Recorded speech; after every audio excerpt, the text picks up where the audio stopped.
Hi, Sherry, I see you've joined us. Would you like to do a microphone test? Hi, good afternoon. Can you hear me okay? I can hear you. Thank you. Thank you.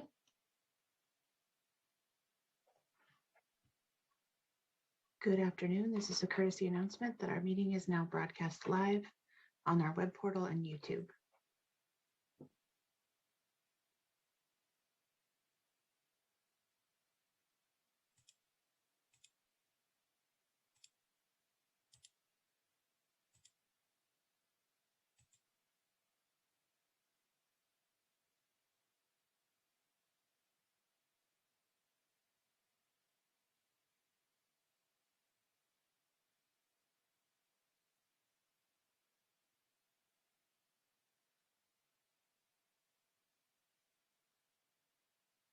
Hi, Jackie, I see you've joined us. Would you like to do a microphone test?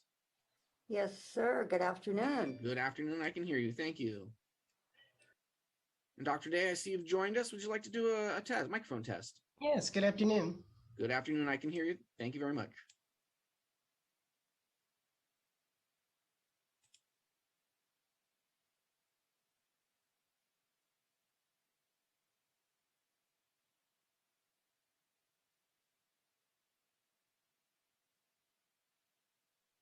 Hi, Doug. I see you've joined us. Would you like to do a microphone test? Can you hear me? Yep, and I can see you too. Thank you. Thank you.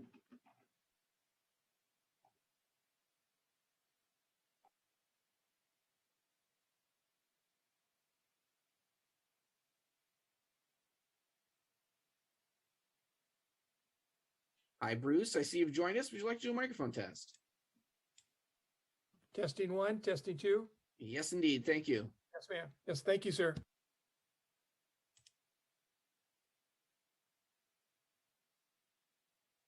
And Paul Lorenz, I see you've joined us. Would you like to do a microphone test?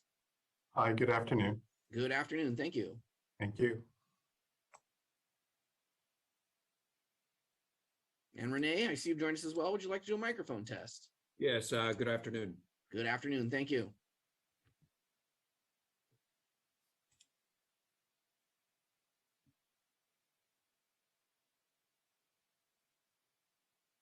And Dr. Smith, I see you've joined us. Would you like to do a microphone test? Can you hear me? I can hear you and I can see you. Thank you. Well, that's a problem. I'll turn that off.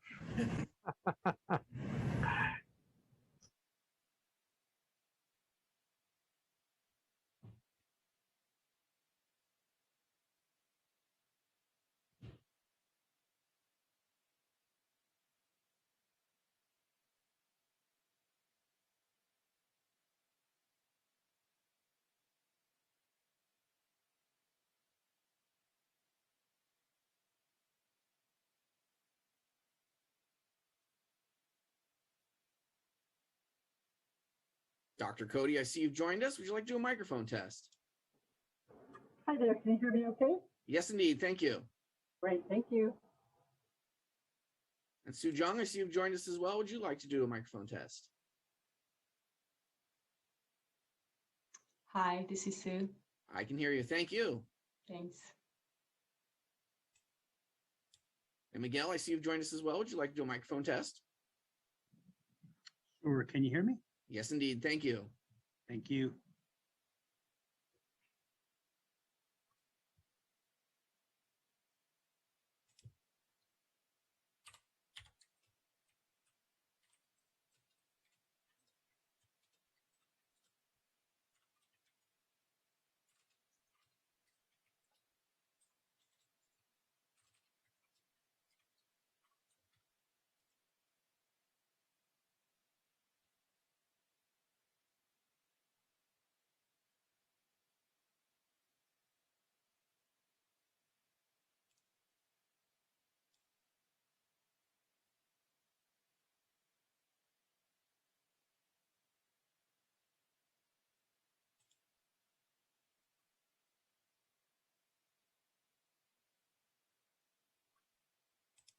Recording in progress.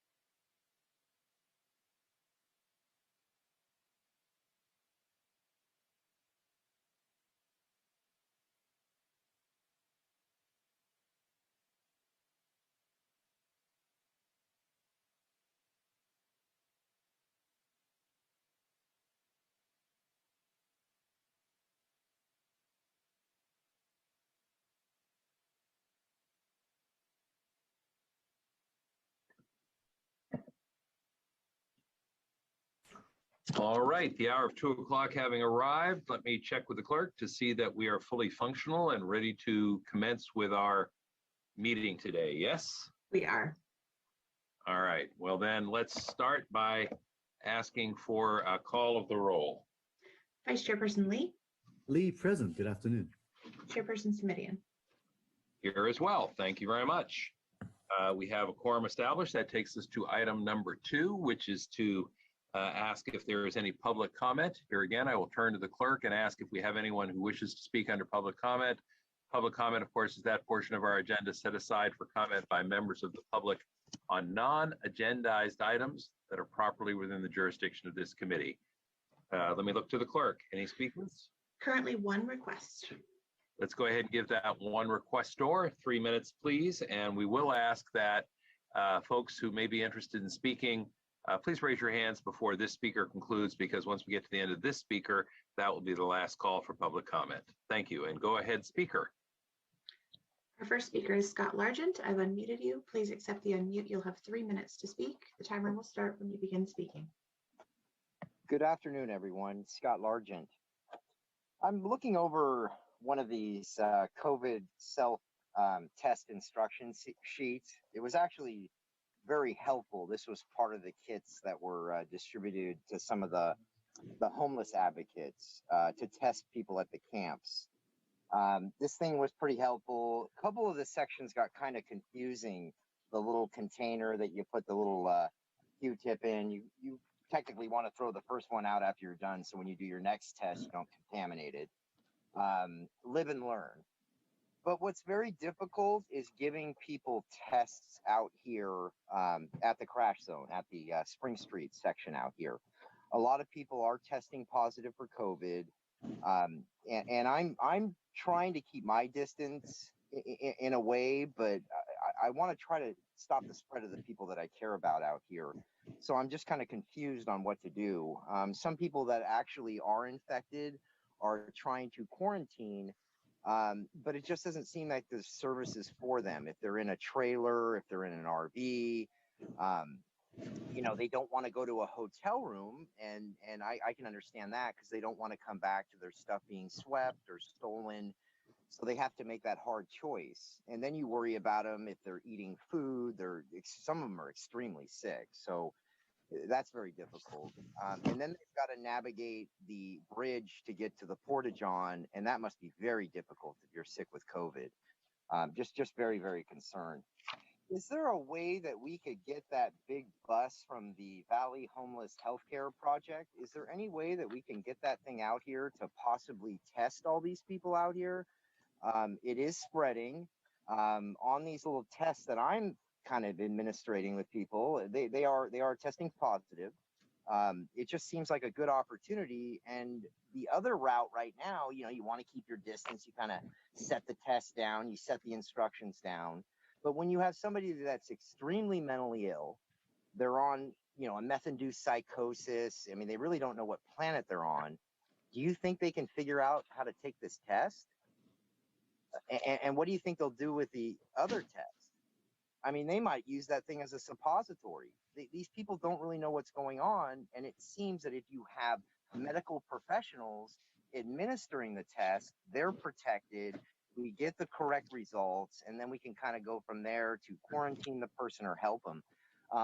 It's spreading out here, guys. So, I mean, we already know this stuff is spreading everywhere right now, because I know a lot of people that have gotten it, but it seems like we could kind of get that bus fired up. You know, is it running over there? You guys need some help. I used to be a mechanic in a previous life. Maybe we could rope tow that thing out here. We need more help. I hope you guys get that. Our next 2 speakers will be Barry Errata and Alex Bruni. Barry, I've unmuted you. And before we go to that next speaker, excuse the interruption, Madam Clerk, I just want to indicate those will be our last 2 speakers, since we did call for folks to please raise their hand prior to the completion of previous remarks. If there's anyone else at the end of the meeting, we will pick it up then. But right now we're going to move forward. So thank you very much. With these 2 speakers, please. Go right ahead, folks. Thank you. Barry, when you're ready, go ahead and unmute. You'll have 3 minutes to speak. Please go ahead. Good morning, everybody. Can you hear me? Sorry, good afternoon. It's been a long day. Perfect. So I'm going to come out here and be very open with all of you. Thank you for your time and for listening. I hope that everybody that's on here that checked in before the meeting, ears are perked. My name is Barry Errata. I was born and raised in Santa Clara County. I've been a resident of Santa Clara County my whole life. I've spent 21 years in emergency medical services, working inside of Santa Clara County. Almost 16 now with San Jose Fire Department. I have a vested and vetted interest in this community, and I'm here to serve you guys in a 911 fashion. It's my livelihood, it's my career, it's my passion. I'm speaking to you right now off agenda items as the Health and Human Services Committee that oversees fire department response, emergency medical services, and the county's operation of all hospitals. I'm highly concerned with the mandate that has been put forward by the public health officer, Sarah Cody, and other members of the executive team of Santa Clara County. I currently am an unvaxxed firefighter. I have natural herd immunities. I'm not here to talk about that. We protect ourselves. We do not spread this virus to the community. There's plenty of facts on that. Some of us have gotten vaccinated. Some of us have gotten boosted. A large percentage of your emergency services workers. They all are getting COVID. They are all spreading COVID.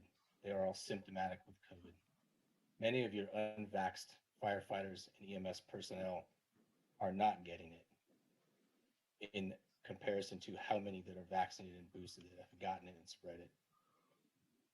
I am working on a religious exemption in the city of San Jose, and they have honored that as my employer so that I can continue to serve this community, save babies from dying, save families from burning in their houses. We lose people and we save people. We compartmentalize that our entire careers. I have never been met with such disrespect that I can no longer do that job and serve this community. You're threatening my family's financial well-being, and I respond to the corner of Heading and Coleman, and I see the destruction and the loss of life and the homeless crisis that's happening there. And now I have to wake up every morning and think I might be one of them someday, because you're going to put forth this mandate to protect the public when there are other measures to do it. And I've been adhering to that with many hundreds of firefighters in my same boat in this county. So I urge all of you to think about that long and clear before you do what you do come the 24th and this county falls apart from an EMS service problem.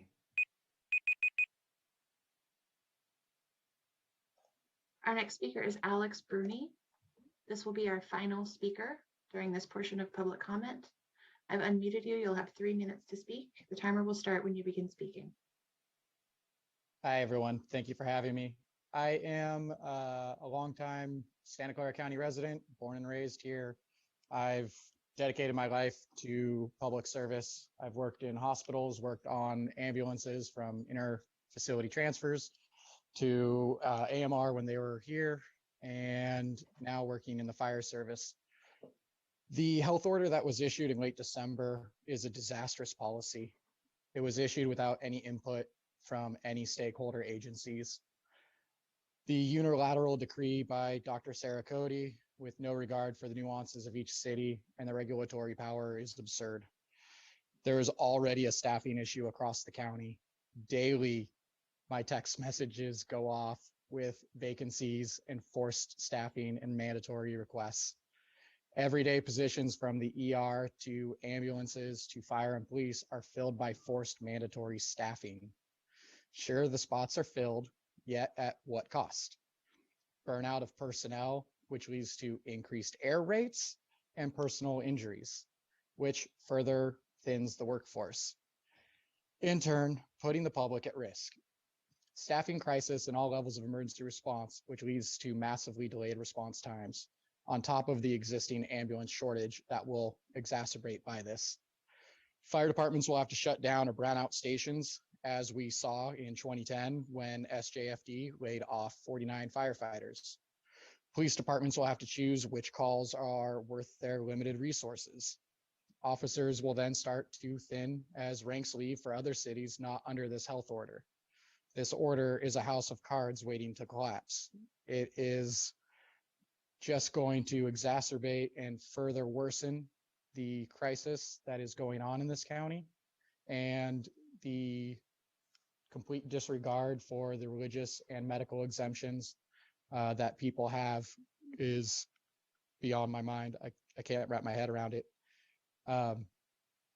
You have the potential for giving people reasonable accommodations. Those reasonable accommodations would be wearing masks in the station, wearing masks in their police cars, doing things to prevent the spread and keep people in their jobs and on the line as public servants.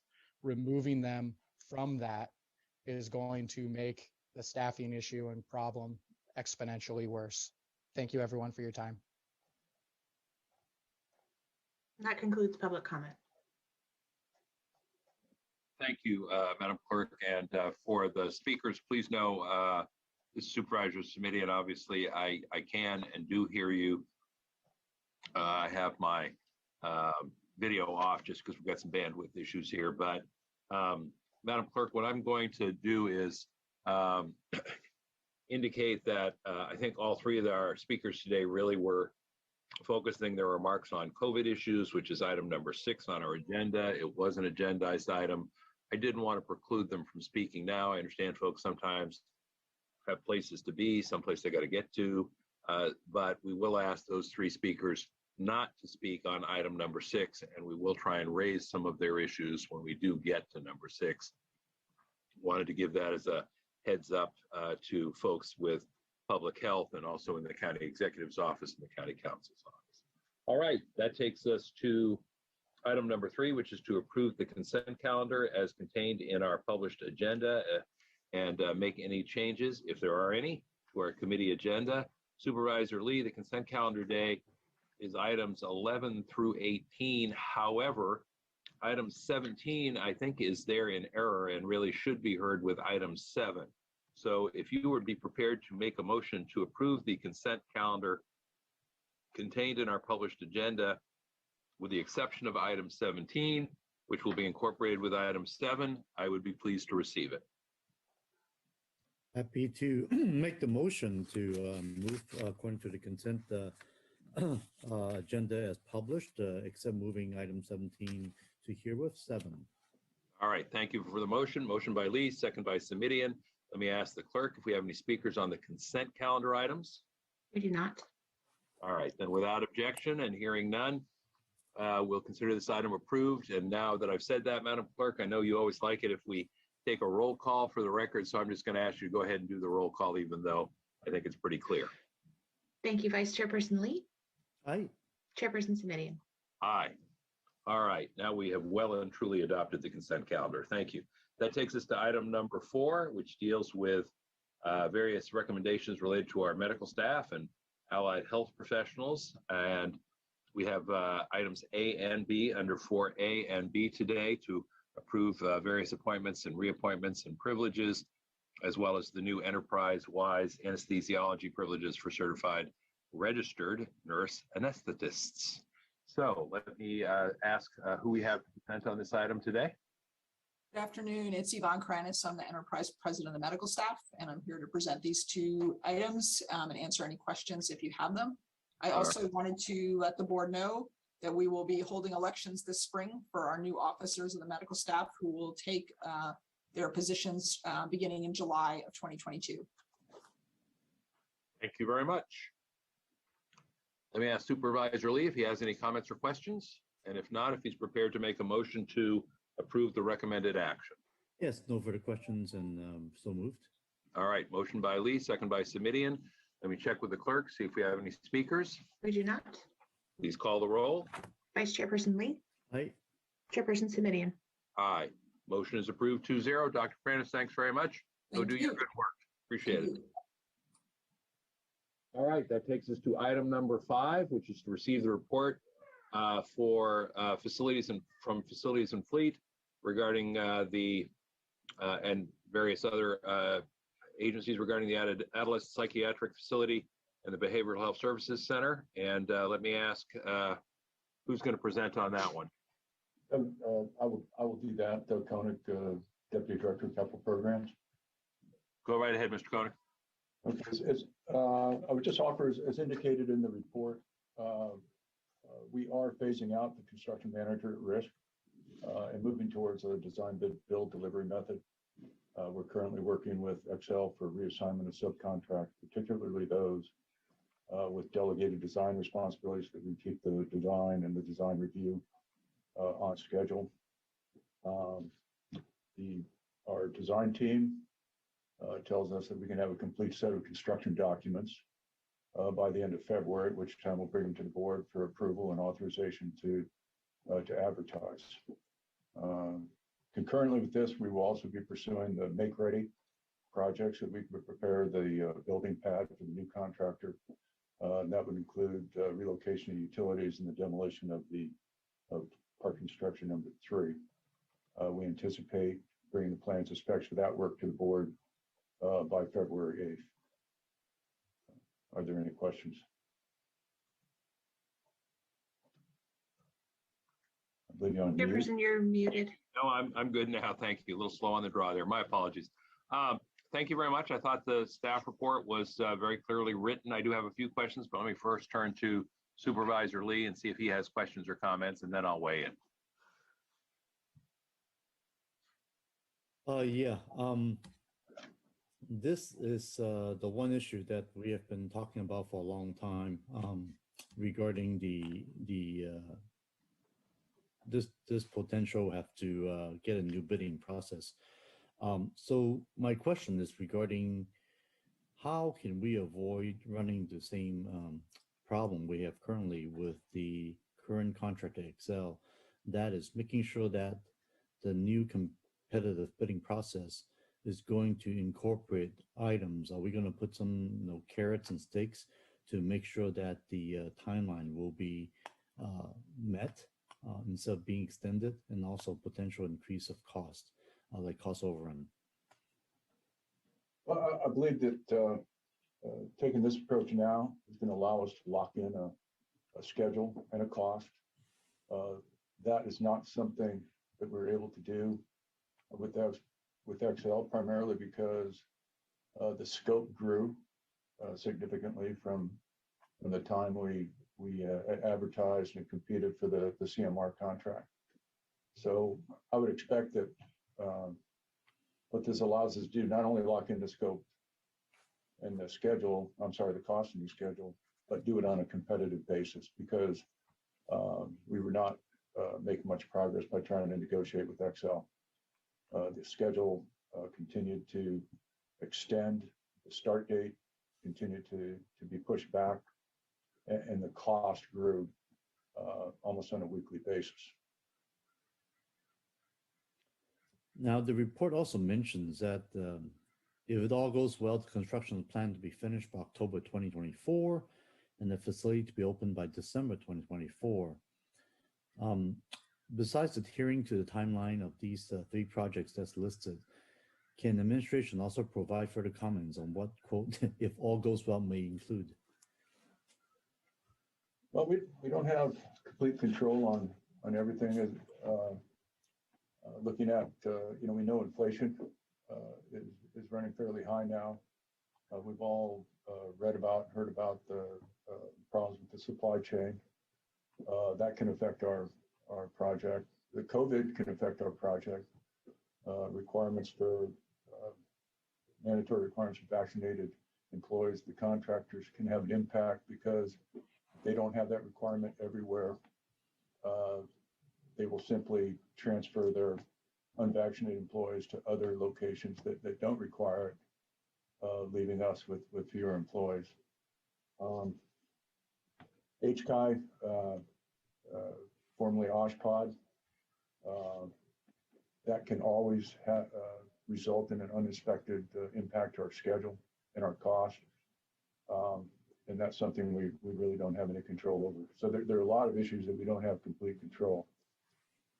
However, by going back out and taking the bid with a complete set of construction documents and a designated time construction, the duration of construction, we're going to have a lot more control over the situation than we had with the current CMR.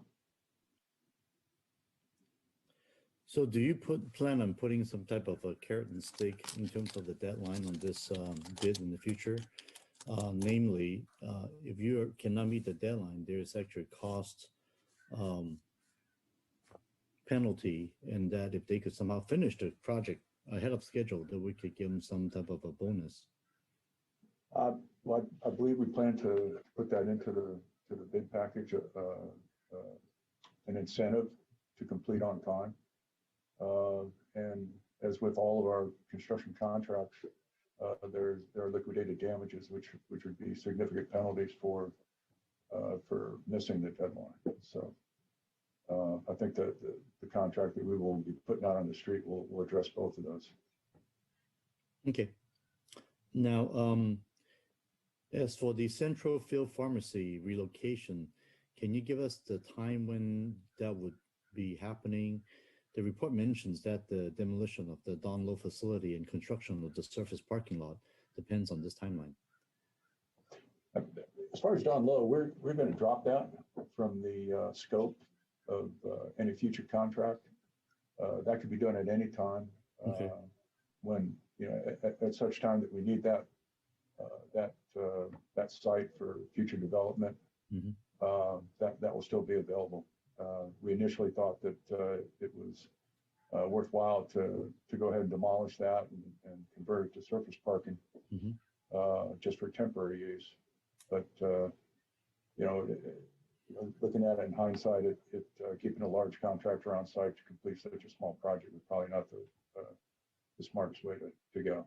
So this little small part should be a separate project down the road, and we're not going to lump it in. Down low, okay. Right?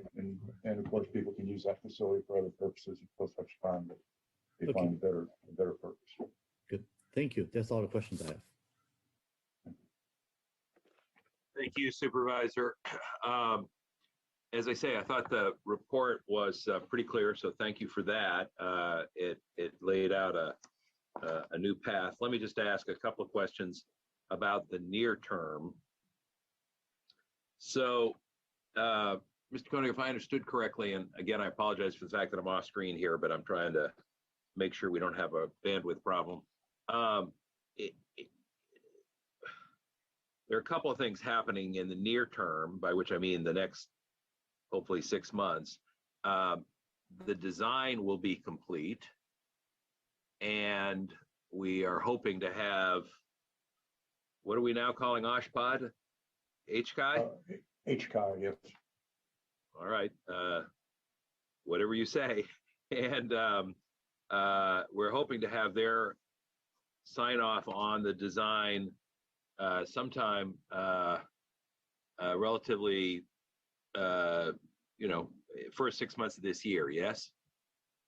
We expect things are being dropped in increments. Increment 5 would be dropped next week. The final increment would be actually increment 6 would not be submitted until after the new contractor is on board. But the HCI review would continue probably until about May, where they will have reviewed all of the segments and increments that have already been submitted.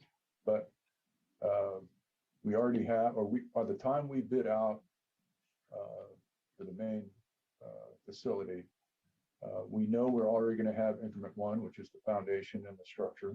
We'll have the increment 2, increment 3. We will get the permits we need in time. It's going to take them quite a while to work off what will have already been approved by HCI.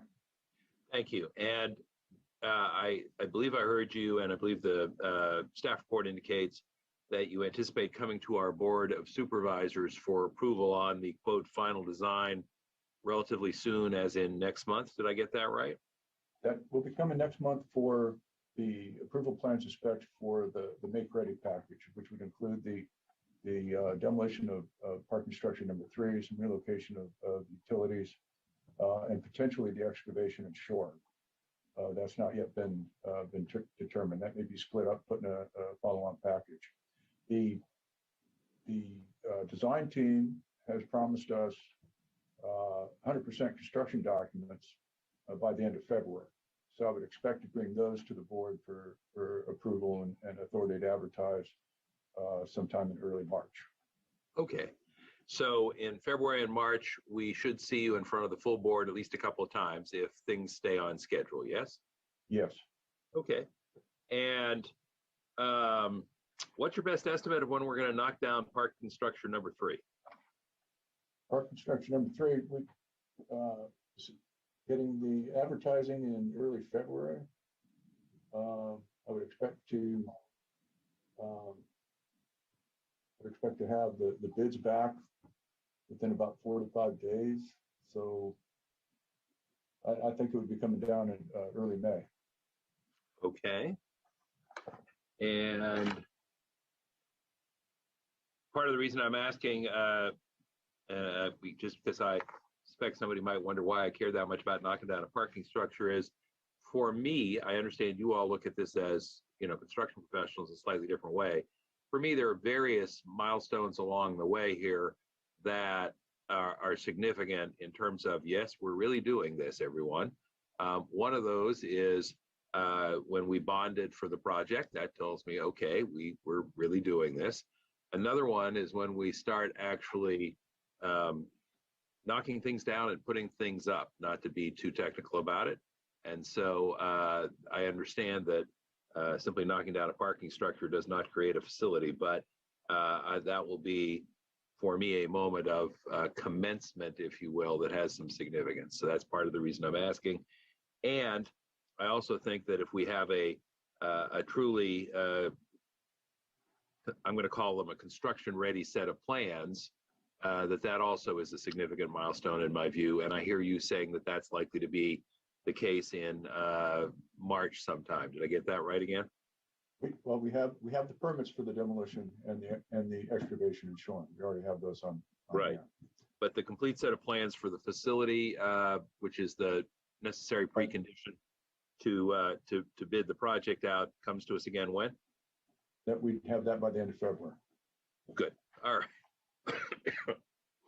Anything else that you think is particularly noteworthy changes that you want to share with us today?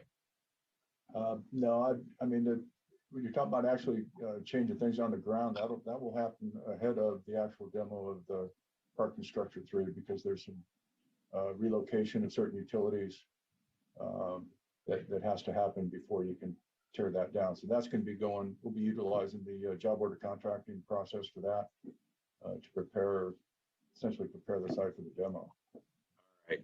Well, if I could ask your team to share with our committee, and for that matter, the full board, just off-agenda memos about, sort of key events a couple of weeks before they happen, and calling it an off-agenda memo is perhaps overblowing it a little bit. Just, I think it would be helpful along the way, given the concerns we've had, if a couple of weeks before something happens, you send us a note saying, hey, this is going to show up at your board in a couple of weeks, or hey, we're going to, we've wanted to let you know we've gotten this approval or that approval. I just think, given the limitations of our monthly reporting system, more frequent communications about progress, however incremental, would be helpful. Okay? Yes. Thank you so much. Supervisor Lee, unless you've got anything else, I am prepared for a motion to receive the report. Yes, so moved to receive report. Motion by Lee, second by Simidian. Let me see if we have anyone who wants to speak on this before we call the roll. We do not. Then let's call the roll. Madam Clerk. Vice Chairperson Lee. Aye. Chairperson Simidian. Aye. Carries unanimously. Thanks very much. That takes us to item number 6, which is our COVID report. And I'm guessing we have folks from the Public Health Department here to bring us up to date. Yes? Good afternoon, Chairperson Simidian and Vice Chairperson Lee, Cody, and I just have a brief verbal update, and then happy to answer questions. As far as where we are in this Omicron surge, both our sewer shed data as well as our case data are showing some signs that we may have peaked and we're now going down the backside of the roller coaster. I would say, looking at the sewer shed data, which seems to be our leading indicator, that the descent is a bit more bumpy and not as precipitous as the ascent. Apologies for interrupting. It's not just Chairperson Simidian. I'm having trouble hearing Dr. Cody. If you could lean into your microphone a little bit. Thank you, Madam Clerk. Dr. Cody, you're breaking up a little bit. I don't know if that's bandwidth or geography. I believe it's for the whole meeting, not just you. Okay, thank you. Is this any better? It is an improvement, yes. Okay.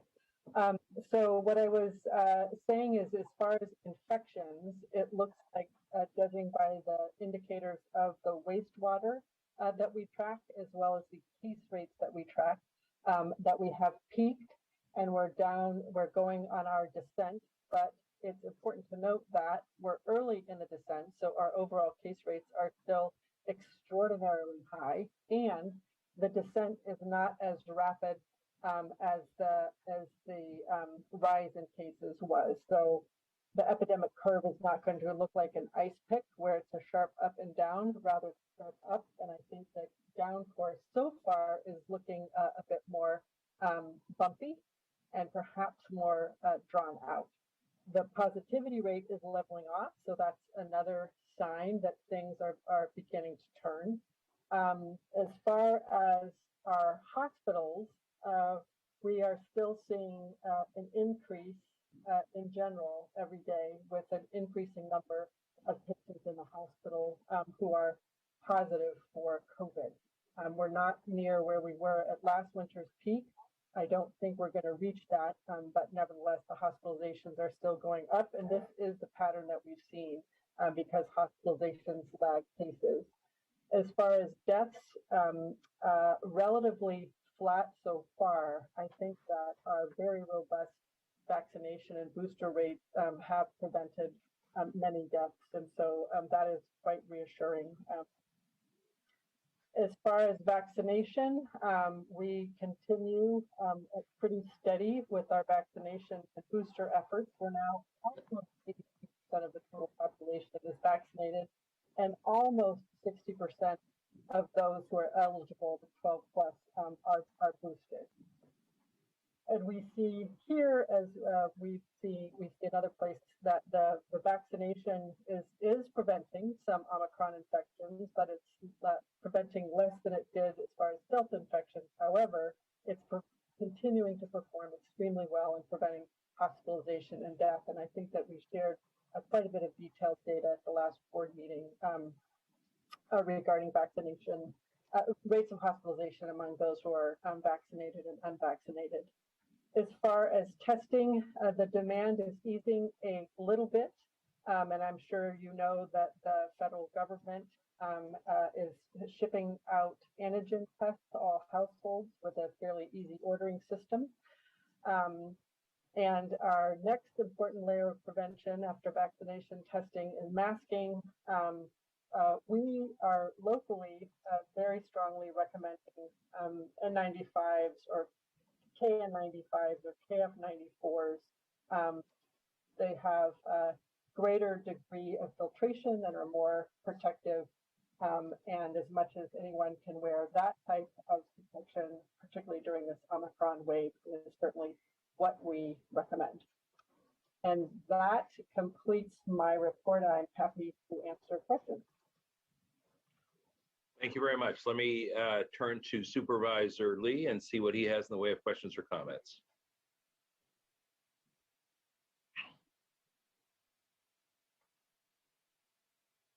Supervisor Lee, Sorry, yes, can you hear me now? I can, and having called on you, why don't I first see if we have members of the public? I'm sorry to do that to you, but let me check. No worries, that's fine. Check with the clerk. Do we have speakers on this topic before we turn to the board members, the committee members, Madam Chair, Madam Clerk? I currently have 4 hands raised, one of which is Barry Errata, who spoke during public comment. All right, let's ask Mr. Errata to put his hand down then, since he has already spoken for 3 minutes. And we will give other folks 2 minutes per speaker for the 3 who have raised their hands. And again, new speakers only, please. Thank you. Thank you. Our first speaker is Angelina Randazzo. I've unmuted you. You'll have 2 minutes to speak. The timer will start when you begin speaking. Hello, my name is Angelina Randazzo. I'm a resident of Santa Clara County, and I have been for a few years now. My major concerns with this COVID thing is for my community I live in and for the firefighters and the ambulance people because of their vax status. What if my child is choking or I'm having a heart attack and like we don't have the staffing? Because of that, I'm not going to ask any emergency or medical personnel what their vax status is. I know I have faith in them, and you guys did too. Before COVID, they were working. During COVID, they were working. I think we can trust them now, especially now. And we don't want to lose any more staffing. And with with our already staffing shortage at the local hospital, Sarah Cody, come on, I want no one to lose their jobs. We need them more than ever now. And we don't need to lose any more of these people that we trust in our community. And I really hope that you take this serious as a resident here with children and just wanting the community to just do their job and be safe and work together with them. Please. Thank you. Our next speaker is Zach. I've unmuted you. Please go ahead. You'll have 2 minutes. Hello, everyone. Thank you for having us here and allowing us to speak. My name is Zach Justinson. I'm a firefighter for the city of San Jose. I've been a firefighter and paramedic for 14 years. For the last 2 years, I've worked through COVID, responding to calls for people in our community, coming to work faithfully, never missing a day, knowing that I was putting myself at risk for the unknown. Throughout the last 2 years, we've had almost no direction as a health order on how we can help ourselves, minus the well-known steps that we can take on a personal level. I'm asking that the county please rescind the vaccine mandate. I don't think the county understands what ramifications that will have on not only the fire service, but the hospital systems, law enforcement agencies, and EMS, as well as the transport agencies. I have an exemption approved through my employer currently, and mandating these vaccines for people who have legitimate religious and/or medical exemptions will cause more harm than good. As Dr. Cody mentioned earlier, we're in the endemic phase of this COVID situation that we've been dealing with for the last 2 years. And ultimately, the vaccine mandate is about 2 years late if it were to happen at all. Since December, in my department alone, we've had over 100 members test positive for COVID. 95 to 96% of those have been vaccinated and/or boosted. I have blood work proving that I have natural acquired immunity, and I ask that the county please accept those tests and follow the science and the facts that are available before imposing something that is going to damage so many people. Thank you. Chairperson Smidian, we currently have 6 hands raised. Would you like to continue accepting requests? Yes, but let's ask that if anyone wants to speak on this item, please raise your hand now. And I'll ask after this next speaker that we cut off new signups. And if you can use less than 2 minutes, please do. If you need the full 2 minutes, it's there. But if we get past 10 folks, we're probably going to limit it to a minute or so. Go right ahead, Madam Clerk. Okay, there are 8 hands up. We will wrap up requests after Stephanie. Our next speaker is Stephanie. If there are 8 hands up, I'm afraid we're going to have to limit it to a minute apiece, given the fact that we've got 10 or more speakers at this point. So let's just ask folks to limit it to a minute, Madam Clerk. Thanks. Stephanie, we've adjusted the timer to 1 minute. You may start at your leisure. Yes, thank you. I will talk fast. I am grown up in the Bay Area, San Jose, Santa Clara County resident. We live in a valley that focuses on data and analytics. I want to point out, Sarah Cody, your vaccination policy, you just said you think it has reduced deaths. Think isn't a good answer at this stage 2 years in. Where's the science and where's the facts around requiring this of nurses and our first responders who have been dealing with this for 2 years? Where are the facts around the adverse reactions to the booster doses? I have family that works in hospitals here and first responders. We are seeing reactions to these boosters. Sarah Cody, are you and the county up for handling the financial responsibility of any damages? Number two, where are the facts and the science around this? We are 2 years in. We need more facts. Number three, what is your backup plan for the hospitals? They're allowing people that are COVID positive to support them. That's not okay. Please answer these. And at the conclusion of Stephanie, we have now requests from Mike, Barbara, MX42, Ramses, Scott, and Ashley, and that will conclude our speakers on this item. Thank you. And it will indeed conclude our speakers on this item, please. And go ahead, folks. And I know it's tough to squeeze it into a minute, but please do the best you can. Thanks. Our next speaker is Mike. I've unmuted you. You'll have 1 minute. Please go ahead. Give my minute to Barry Errata. I'd like to hear what he has to say. Thank you.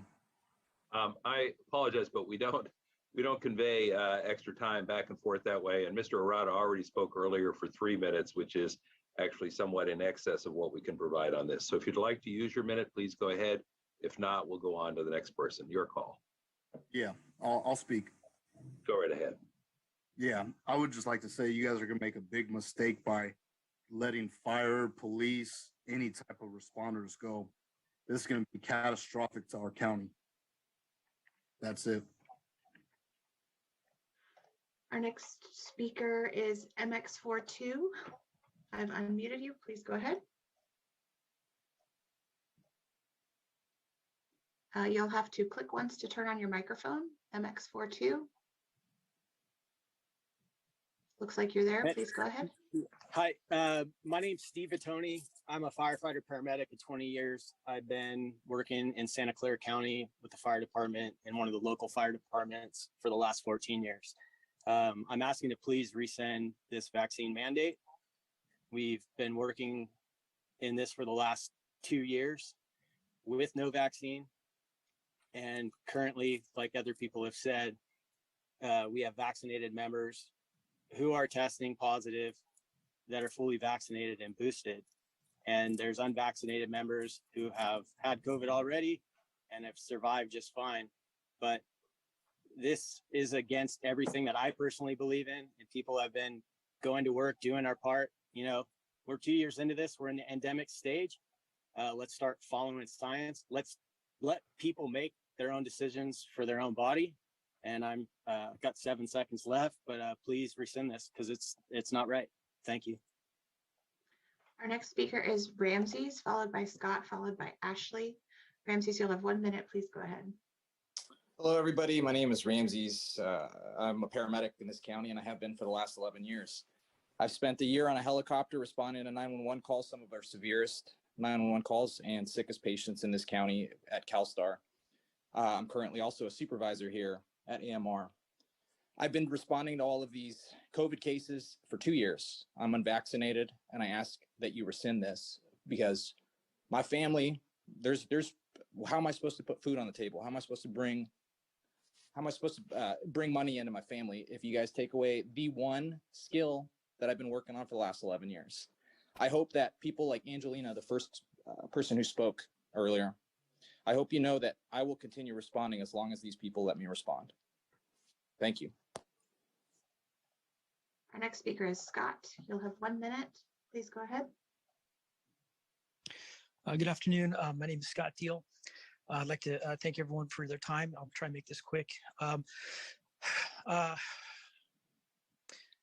We're amidst a disaster with this policy that's been implemented by this order in the county by Ms. Sarah Cody. I've been a firefighter paramedic, and I'm now serving the role as a captain with the city of San Jose. I've been in this role working in this county since 1990. we've battled through this pandemic as an organization, and most of our members already have had COVID. We've all survived. I'd like to echo the sentiments of the previous speakers, Alex Bruni, Barry Errata, and the others, that this mandate will have a catastrophic effect on our system. One thing I'd like to have is I'd like to request that there just be a stay of this order to consider the ramifications of it. None of the fire departments were ever considered, and let know that this agenda was coming down the line. Please prevent this. Our final speaker is Ashley. I've unmuted you. You'll have 1 minute to speak. Please go ahead. Thank you for your time, everyone. I kindly ask that you rescind this mandate. I am a first responder's wife, and with many in the community, including San Jose PD, fire, dispatch, and EMTs, I have been able to firsthand see the discrimination that is currently taking place with this mandate. We have done nothing but created a hostile work environment for our first responders who so desperately need, including right now. I ask that we rescind this mandate and that we also acknowledge natural immunity to those who have already gotten COVID. For some reason, we feel that the vaccine is the only way out of this, and we all know that simply is not true. We need to respect our first responders and all the hard work that they have done throughout this entire pandemic, and not make it to where they either have to get the vaccine or they have to lose their jobs. Thank you. That concludes requests that were submitted before the cutoff. Thank you very much. Let me turn now to Supervisor Lee. And Supervisor Lee, why don't you go ahead with comments or questions to begin? Thank you, Chair Subcommittee. Thanks for the report, Dr. Cody, as always, and thank you for your awesome work. And you know, I just am so moved to see how much of the test kits are now being made available, and that the county actually has been giving some out through some of the community-based organizations, and also some of the county facilities like the Vietnamese American Service Center. I know they were giving those out a couple of weeks ago. Do we have any numbers so far of how many of those has actually been given out so far? And do we know of any other distribution that's coming up in the future we could let the public know for the test kits? I do not have updated numbers as to the number of tests that have gone out. There's been several different batches of them. It is knowable, but I would need some time to work with staff, and we could bring a report back. Sure, no worries. I know it's ongoing. I'm not so worried, but I'm sure it's like thousands have been given out already in the county, which is very, very important to get out the right locations, especially places that we know the case rates might be a bit higher. I can probably add a little bit more to that. I don't have exact numbers, but there's hundreds of thousands that are on order and tens of thousands that have already been given out. And we're focusing on the high-risk populations and also individuals who are likely to need a test in order to deal with quarantine or isolation relief. We'll be able to give you better numbers on the 25th at the next board meeting. Great, thank you, Dr. Smith. I guess a bit of a somewhat positive news at this point is when you look at the sewage data, showing that our rates are kind of plateauing or showing some type of slow descent. First, I want to say whoever is doing that work is really dirty work, but thank you for doing that, because that's obviously a hugely important work to know where things are going, and that the positivity is leveling off somewhat. But certainly the bad news, I guess, is the fact that we are seeing increasing number of hospitalization. As we know, the death rates and hospitalization rates are both usually a trailing indicator. It takes about a couple of weeks, right, from the case rates rising to see those numbers. On the increasing hospitalization, one thing I was going to ask is, we know that the 0 to 4-year-olds are not eligible for any vaccines, and they've been used in some other areas, that the younger kids is getting more sick and getting hospitalized. Do we have any of that indication on our data? In general, what we are seeing with pediatric hospitalizations are children who have a number of other severe underlying illnesses that put them at risk for getting more ill, or they're older children who have underlying illnesses and were not vaccinated. We're not seeing the too young to be vaccinated getting ill. We also, our pediatric patients are primarily at Packard, and Packard, of course, takes care of patients from a very broad catchment area. So many of the pediatric COVID patients are residents of many different counties, a minority from Santa Clara County. Great, thank you.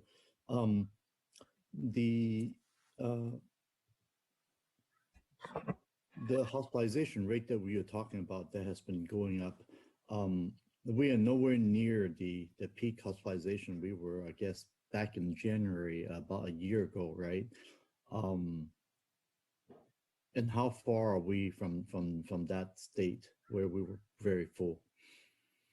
Oh, as I recall, during the most difficult days of last winter's surge, we had, between 650 and 700 hospitalizations. I think we're sort of in the 680s at the peak. And now we are in, the low 500s. So we still have a lot of people in the hospital, but I don't think that we're going to get to last winter's peak. It's also important to note that the length of stay is shorter this winter as compared to last winter, and far fewer patients are requiring ventilation or respiratory support, ICU level care. Right. And as I've heard, when you get on the ventilators, that's a really bad sign where things are going. And now that we have certainly a better, weaponry, shall we say, to fight COVID with the different drugs that's now been approved and treatment, it seems like those are being employed. How's our logistics in terms of those type of antiviral pills and or anecdotal, those type of treatment that we have? Are we pretty good on the logistics on that? I think so. I'm actually not the best person to address that. We could bring that back at the next board meeting. Dr. Kamal, of course, is our point person on treatments and working very closely with each hospital. Great, thank you. When we first started the vaccine, it looked like it was able to help prevent the earliest variant. But as we know now, the later variant with Delta and of course now of Omicron, we clearly see that there's a lot of, we don't even use the term breakthrough as much now. It's just that is definitely not any type of complete prevention, but it does help prevent serious illness or death. And that's, or even long COVID symptoms, right? Those are the benefits of getting the vaccines. The issue also goes along with the mask quality. And a lot of times people were wearing these cloth masks, and as we are seeing that the cloth mask currently is not good enough, that we've been telling people we should be wearing the surgical masks, like the blue ones that we usually see, or even the high quality ones, like they have the KN95 and N95 and whatnot. Is there any guidance at all from CDC or regarding the quality of masks, or is there any word on that issue, or we just basically just tell people to wear masks and that's it at this point? The CDC did recently put out revised masking guidance, but I think we would make a friendly amendment to it that we do not recommend cloth masks any longer. We know that they are not protective enough, particularly with Omicron, which is so contagious. Great. So we recommend either wearing a N95 or a KN95 or a KF94, as you mentioned.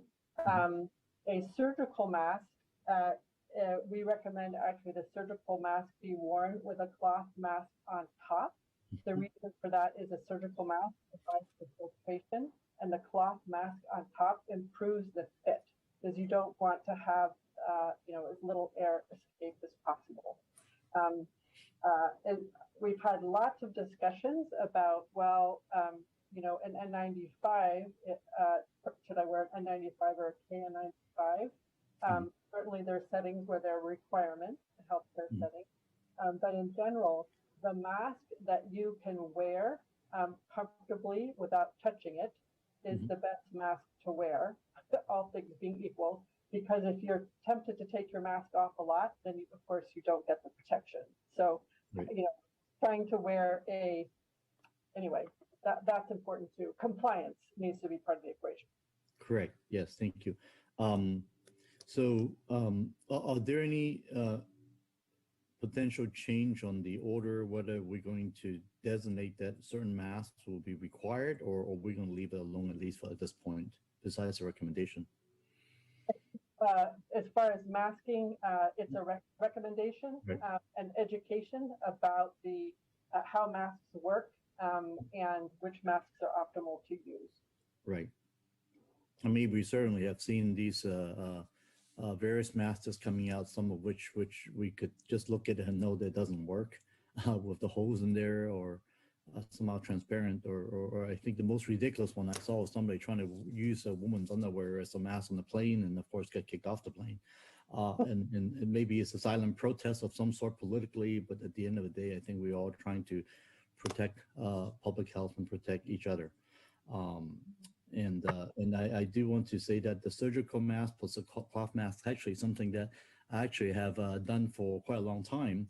I was telling people the surgical mask would be the one that does the filter work, while the cloth mask is like a fashion statement.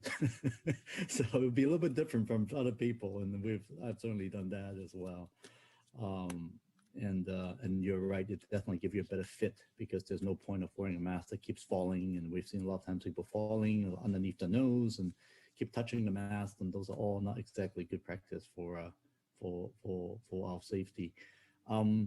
The last question I have is, we've heard of various other variants out there right now, but nothing of concern. You're not aware of any other bad news on variants, at least for now, right, Dr. Cody? I'm not aware. We know that the vast majority of the SARS-CoV-2 circulating right now is Omicron. Mm-hmm. Great. All right. Okay. Thank you very much. And that's all the question I have, Chair. Thank you. Thank you, Supervisor Lee. And Dr. Cody, I'm going to ask if we pull Mr. Press from our legal counsel's office in, and Dr. Smith, our county executive, in, and see if we can take another shot at addressing this issue of mandate in public safety venues, in this particular case, firefighters. I don't think we're going to be able to do that to quote everybody's satisfaction, but what I want to say here is I want to try and do this in the next 10 minutes or so, because I'm going to have to ask Supervisor Lee to pick up the meeting for me from 3:15 to about 3:45 and operate as a committee of the whole. I apologize for that, but something has come up.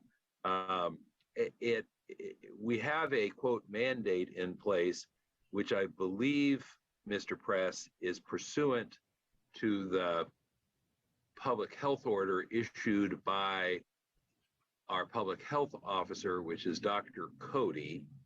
Am I correct so far? And please feel free to correct or clarify as we go, because I think it's important we get this out there. Yes, I believe that's correct. All right.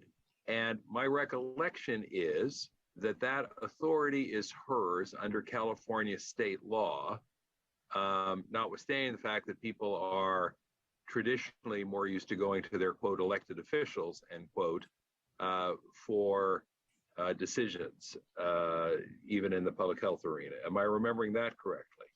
That's correct. And I will just add, perhaps you're getting to this, it is also exceedingly broad authority to allow Dr. Cody and other health officers to respond as they see professionally necessary. Got it. And I will just say, as an opinion of my own, I think the thinking behind that law at the state level, whether you agree or disagree, is that we would be better off if these public health decisions are made in a time of public health emergency by medical professionals rather than elected officials. And I think that has been, frankly, ambiguous and confusing for the community, not just in our area, but up and down the state, and not just with respect to county officials, but at the state level as well, when the governor speaks and when his public health officers speak. Dr. Smith, are we getting? Go ahead. Just address one.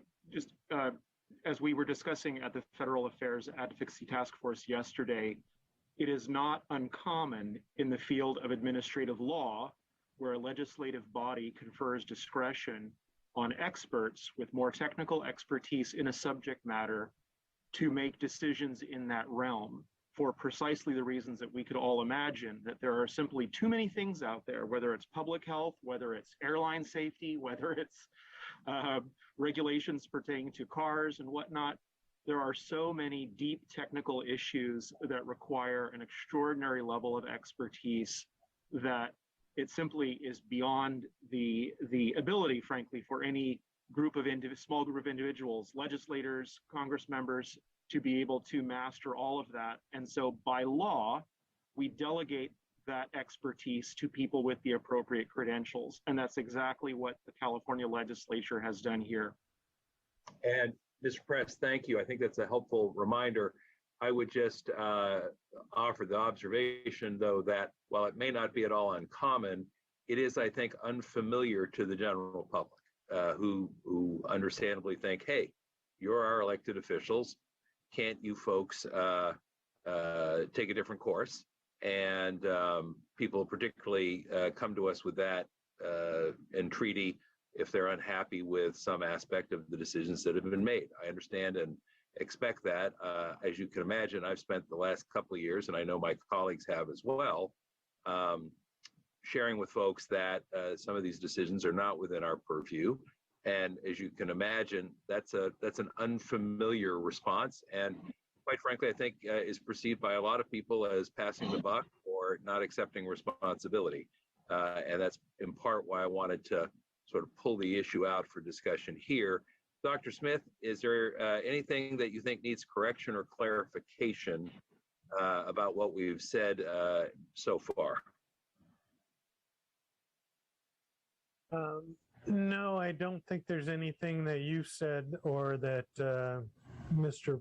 Press has said that needs clarification. I would just point out that from the health order, the focus is on first responders who do healthcare in the community, which means paramedics and firefighters, does not mean police or sheriff's deputies. I think that's a helpful clarification. Excuse the interruption, because I think I used the broader phrase of public safety, and you're trying to indicate that it's actually a somewhat narrower category. So thank you for that. Go right ahead. I apologize for the interruption. Well, the reason for that is because obviously we as a community and as a governmental agency have the responsibility to assure that medically frail individuals who are being cared for by our employees or by medical first responders are not being put more at risk because of lack of vaccination. So it works both ways. People get called to an emergency, a medical emergency, when the patient has COVID, or individuals who get called, paramedics, firefighters, might be putting patients at risk. So it's really focused upon the medical intervention, which is a very intimate, private intervention, and we have a exceedingly high standard to meet to make sure that we don't put either side at risk. And that's thank you.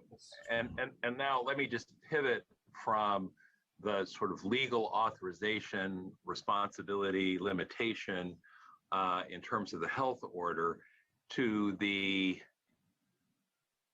I'll call it administrative and operational implementation, because essentially what we've got is folks coming to us saying they think that the health order is being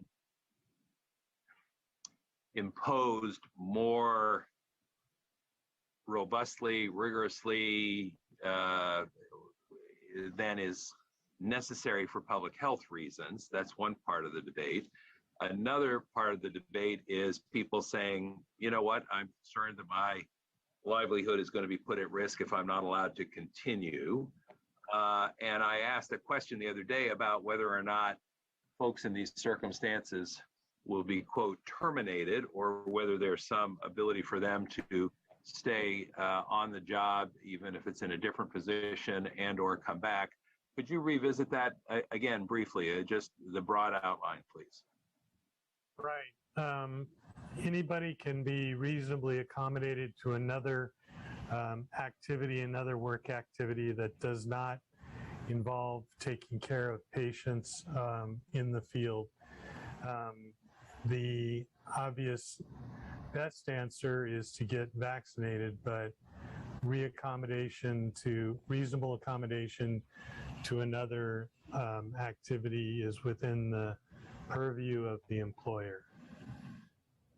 Thank you for that. And is there a sort of an update you can give us on, sort of the status of this effort or consideration?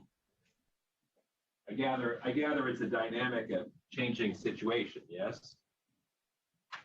Right. I can't, go ahead. If I could just add to this, the reason for the order of course is to ensure that we have a robust workforce of caregivers, whether it's the hospital or medical first responders or skilled nursing facility, to care for people during the surge. And if you're vaccinated and boosted, you're more likely to be able to be an upright caregiver. The issue there is, however, of course, if an entity has not gone through the exemption process to ensure that employees who have a medical or religious exemption, they can have an exemption, they just can't work in a high risk setting because of the COVID risk. However, if the person in charge of the entity says, you know what, staffing is such that this group of people I really need to have on the line, and I'm going to have a staffing crisis, I just can't make this puzzle work, they can apply for a limited waiver and attest that they are having a staffing crisis. Then those who have an exemption can continue to work in a high-risk setting as long as they follow certain safety measures. So that's to address, to ensure that we don't run into a staffing crisis during the surge. Well, thank you. Thank you for that clarification, because I do think that is sort of the catch-22 that folks have been addressing in their remarks, which is, on the one hand, if we, are concerned about the health and well-being of folks, we, continue to pursue the vaccine. But on the other hand, if folks then are precluded from providing service, that has implications for the health and well-being of the public as well, and some impact on our employees. So I think therein lies the challenge. Dr. Smith, I just want to ask you on an operational level to please sort of stay focused on making sure that this balance is struck in the right way. I think you know what I'm asking, yes? Yes, I understand. And it's an iterative process. As you pointed out earlier, the public health order set a time limit of the 24th and allowed for limited exemption. And we will obviously keep track of the effect that has.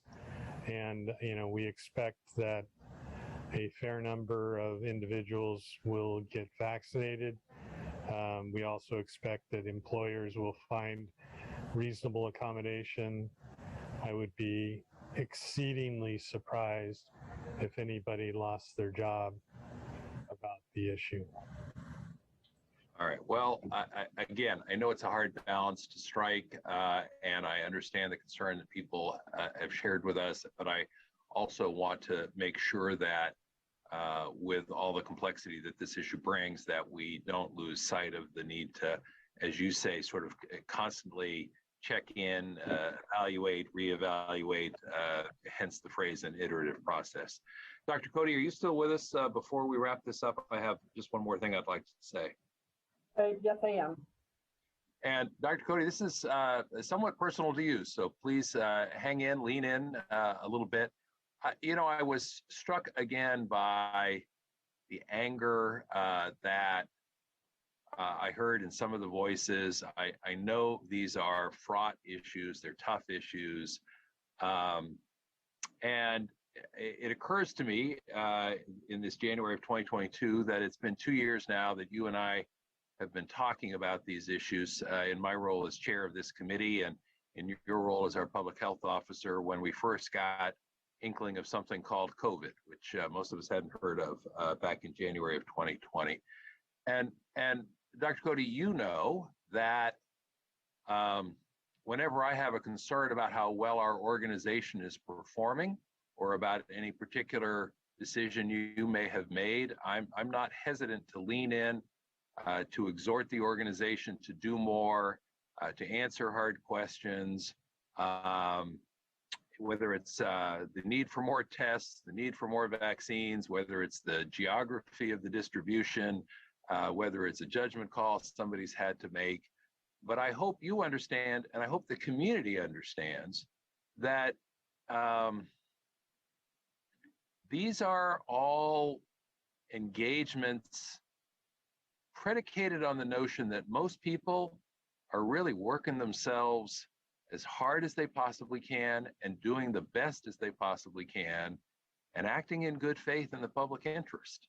And I know it's hard to keep that top of mind 2 years in. I hope you and your team understand that when board members, myself included, lean in with hard questions or to push or exhort you to do more, that it's with that same sense of purpose. But I really want to encourage folks who are participating in the meeting and who have participated in other meetings and who will participate in the meetings ahead to come at it with that understanding. We are in a once in a lifetime, thank God, phenomenon, a unique pandemic. And as I anticipated a couple of years ago, there's a lot we're going to learn along the way. There's a lot we didn't know that we now know. That means that there's going to be changing direction. That's going to be confusing and frustrating, however necessary it may be. But please know, and please make sure your staff knows, that when those hard questions come, it's with that sort of foundation of understanding and appreciation and respect. Even on the days when I have a point of view that is 180 degrees the opposite, and I want to encourage, as I say, the members of the public to bring their concerns with that same foundation of understanding and respect and appreciation. And that is all I have to say. Supervisor Lee, thank you for your patience with letting me offer that observation. And if you will make a motion to receive the report, I will second it and we'll ask for a roll call. Thank you, Chair. Go and so moved. Motion by Lee, second by Simidian. Clerk will please call the roll. Vice Chairperson Lee. Aye. Chairperson Simidian. And aye, and the vote is unanimous. And I will say thank you once again. And we will ask Supervisor Lee to pick up the meeting going forward for probably the next half hour and just conduct the hearing as a committee of the whole. Fortunately, we have only reports to receive. I apologize. I will be back at the earliest opportunity. Thank you. Thank you, Supervisor Simidian. And I'll go ahead and move forward for the rest of the meeting. The next item on the meeting is item number 7 to receive, actually going to be heard with item number 17 that's been pulled off of our consent calendar, receiving a report from the Public Health Department for sexually transmitted diseases, human immunodeficiency virus, STD, HIV, prevention and control program relating to the needle exchange program. And who is giving out the report today? Thank you, Supervisor Lee. I'm going to introduce my colleague, Dr. Sarah Redmond, who will be giving the report. Dr. Great. Redmond is the STD and HIV controller and an assistant health officer. And during COVID has served as an unbelievable operations chief, running everything from CICP to data streams to policy and everything in between. But today she gets to return to her first love, which is STD prevention and control, and has a short presentation to share. Sarah? Thank you so much. And I'll just confirm, make sure that folks are able to see my screen here.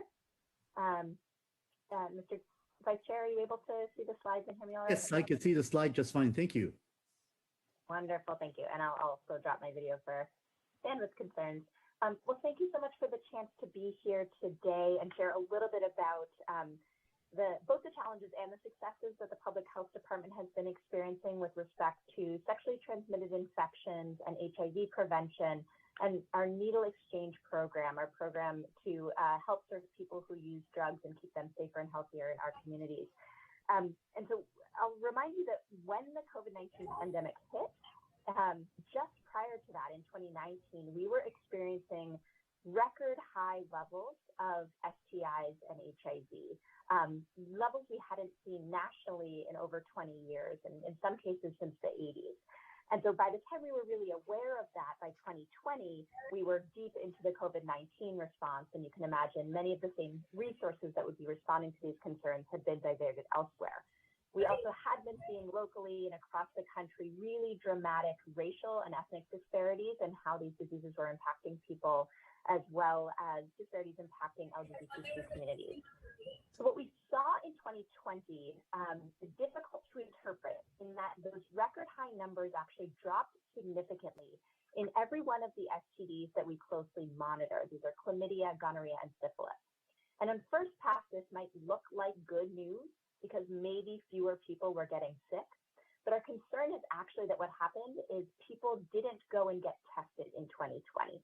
And this actually reflects the fact that while there might have been the same or maybe slightly less disease out there, or maybe more, we just weren't hearing about it in the Public Health Department. And so that really raises concerns that while everything else was going on with the pandemic negatively impacting these same populations we serve, we were also failing to diagnose sexually transmitted infections, and therefore failing to stop people from having progression to spreading to their partners or having complications. There are also some particular signals that make us think that this really was due to that bad news, not as much testing as opposed to the good news. There are some subsets of diseases that are more likely to land people in the hospital and get diagnosed, and those actually stayed the same or went up during the same time. And we don't yet have our full 2021 numbers, but the initial projections we do have look like things, again, went back up, unfortunately, not all the way back to the 2019 numbers, but in some cases as high as 2018 or close. And again, hard to know was this more disease or more testing or both. But my best guess is we probably are not back to where we were in 2019 in knowing how much disease is out there, while we may actually have just as much disease spreading among our community. Now with HIV, we actually saw fairly steady rates of new diagnoses for about a decade leading up to 2019.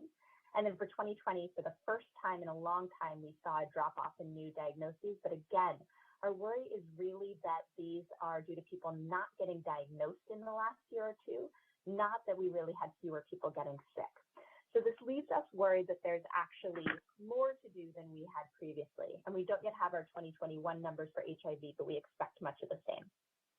One particular way that we know we've seen an increase in both concern for risk as well as demand on the Public Health Department has to do with our needle exchange program, here abbreviated as NEXT. This program that serves people who inject drugs by helping them have access to safer injection supplies, reducing the risk of HIV and other infections. Bless you, sir. And also access to other key harm reduction services like drug abuse treatment medications, other infection prevention, and most importantly, recently, overdose prevention with the medication naloxone that reverses opioid overdoses and fentanyl test kits that help people know if drugs they might use are tainted with this highly deadly opioid fentanyl. The needs for those skyrocketed just in the past year after many years of increasing prior to that.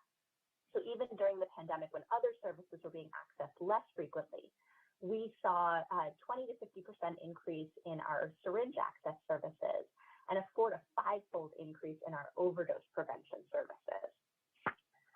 So the way we stayed grounded during the past 2 years as the STD and HIV program in particular and the public health department as a whole was really largely redirected to the COVID pandemic was to continue to stay anchored in the services that only we can provide, like needle exchange and our data surveillance to help understand the current STI and HIV rates in the county, as well as staying engaged with the key community to tell us on the ground what's going on and what they're experiencing so that we can make sure we can continue to pivot with what we're hearing people need most. And then we continue to prioritize the populations that we know have been disproportionately impacted by these diseases. So with the needle exchange in mind in particular, not only were we able to meet this increased demand, we also expand services to homeless encampment sites, which we hadn't been able to do previously. But we added several new services in the past 2 years. Access to same-day medication-assisted treatment, MAT, for drug abuse. So these are access to medications like Suboxone that help people who are addicted to opioids overcome that addiction. A new peer navigator support program, a new drug user advisory council that guides our work, and improved linkage to hepatitis C treatment, as well as safer smoking supplies, which are important for helping people not inject in the first place and actually reduce some disease spread directly by access to those supplies. We also have several new programs coming into play during this fiscal year, including things like access to self-testing or home testing. And in line with the change that much of the country's made, we'll be changing the name of the program from the Needle Exchange Program to the Harm Reduction Program to match the much broader suite of services we offer just besides safer injection supplies. And likewise, across the entire STD and HIV program, while it's sustaining the most important services only we can offer, we were able to add several additional expansions like new communications channels, a novel testing service, new comprehensive programs for hepatitis C access, and new levels of input, things like our youth advisory board.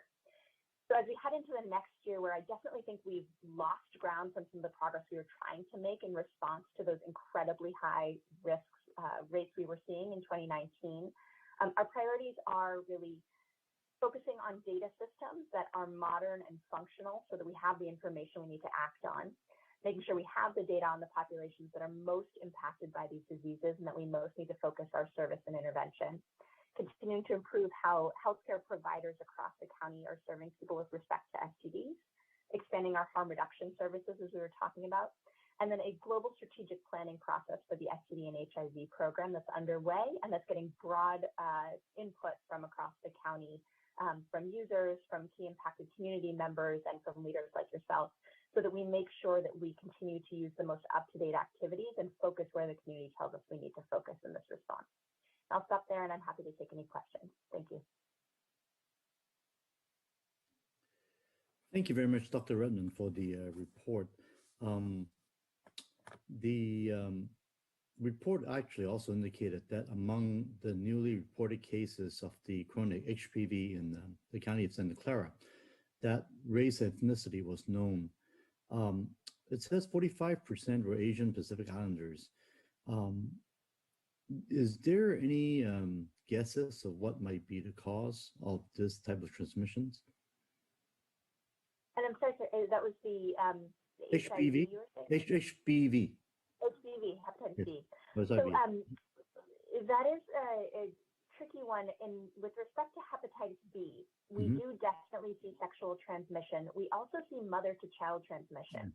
In the United States, fortunately, this is incredibly, incredibly rare because the vast majority of people who grew up here are vaccinated against hepatitis B. Right. In a lot of countries around the world, especially in Asia, there's much less access to this vaccination and much higher rates of mother-to-child transmission. And so it's especially in our Asian immigrant communities where we see high rates of hepatitis B infection here. Because we know that the disease can also be spread by sex and by shared injection supplies, our program works to make sure that we reduce both of those risks. And then we work closely with a separate program that focuses on maternal-child transmission as well. So it has to do with the immigration patterns that affects why our Asian and Asian American communities are disproportionately impacted. I don't have that information here, but we do have a number of programs where we work closely with Asian community groups to make sure that that information is out there and that all of the prevention information gets out as well. Okay, thank you. You mentioned there is a 55% increase in your report of the needle exchange program. I sometimes wonder if that is good news or is it bad news? Indicating that more people are using drugs, or it's just that the word gets out there that people are using the needle exchange program and practice safer usage. What's your take on this one? I think you're right. The data can cut both ways, that we both want to make sure we're serving better, but it is unfortunate there are more folks out there that need our services. I think we have other indicators to tell us that there's certainly a contribution of the latter, that things like the increase in fentanyl being detected in all other kinds of drugs, causing a risk for overdose. Other indicators overall of substance use increase, especially during the pandemic. Those tell us that probably the overall population out there who might need our services really is growing. But I do think also some of the ways in which we've flexed just in the past 2 years to do things like go out to encampments also means that we're bringing our services to the people who need us most in ways that's easier for them to access. So I do think it's possible some of the increase in service is due to increased accessibility, increased utilization of our services. So, you know, our goal is just to continue to expand faster than the population needs us to, so that anybody who should need access to any of our services has easy access to them. Okay. When it comes to syringes, one of the issue, very big issue, of course, is regarding the disposal of used syringes. When we say needle exchange program, the premise is that it's a kind of a one-for-one exchange, and we're not just giving them up. Can you elaborate that a little bit for us? How is that program working, or do we actually have some distribution program as well in addition to exchanges? So our goal is always to serve both of those needs as fast and as well as possible. Get people who might be at risk of any infection via injection the safer supplies that they need, so that they never ever consider reusing a syringe or sharing a syringe. At the same time, you're absolutely right. It's also our top priority to get used syringes off the street, so not only people who might be intentionally using, but anyone else might be also safer. So our team also participates in things like when there are cleanups and we need removal of syringes, not even just because we're serving a client, our team will go out and help with safe removal of syringes. So we help to ensure that there's access to a safe way to dispose. This may mean that a given client may end up walking away with more syringes than they walked in with. Especially, we also allow them to bring syringes to other people and then bring other people's syringes back to dispose of them. And it may also mean that some people walk in only to make sure that they have a safe place to dispose of syringes, even if they have no need to request new ones. So ultimately, our job is, if you need syringes, we will get them to you. And some people are not just using them for illicit drug injection, but for medication injection, but they don't have a safe, affordable way to access this. Right.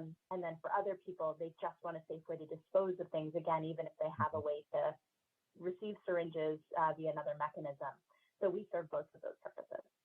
When you distribute the syringes, do you also provide some type of PSA note to let them people know that, hey, if you want to get rid of this bad habit, here's a phone number to call, here's a website to go to? Yes, and that's exactly one of the reasons that harm reduction programs like ours are so well proven by research to help not just reduce the risk of HIV and other bloodborne pathogens, but actually to reduce the risk of substance use in general. The people who engage in these needle exchange programs also are more likely to end up in substance use treatment programs or to complete them. So not only do we offer people a safer way to use their drugs if they're going to do so or during the period when they're going to do so, but it is one of the best ways to access treatment for their addiction in the first place, the second they're ready to do so. And that's, I would say, one of our highest focuses right now, including why we added the same day access to medication-assisted treatment. One of those most evidence-based or most successful means of treatment, getting people on Suboxone. Because we know if we can get our needle exchange clients same day access to treatment the day they're ready to quit, that's the best way to help make sure they do so. So every single client gets information on how to change or reduce their substance use. For the same day medical addiction treatment, the MAT, right, that's what you're talking about. This is a service where they could make a phone call and they will be able to be do we send like a vehicle to pick them up and bring them to a detox center? Is that how that works? It's a bit more, both a bit heavier supported and not. So we are collaborating with a community partner, Bay Area Community Health, to do a telemedicine visit with a specialized provider who's expert in substance use treatment.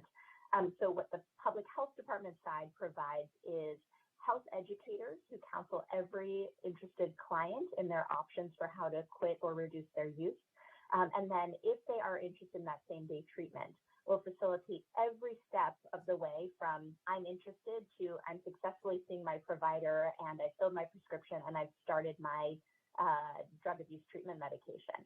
So whether that is they get stuck at the pharmacy because the pharmacist won't fill the prescription, or they have questions about how to start their medication, or they're having uncomfortable withdrawal symptoms, our health educators are there to walk them through the process, as are the peer navigators who support them as well.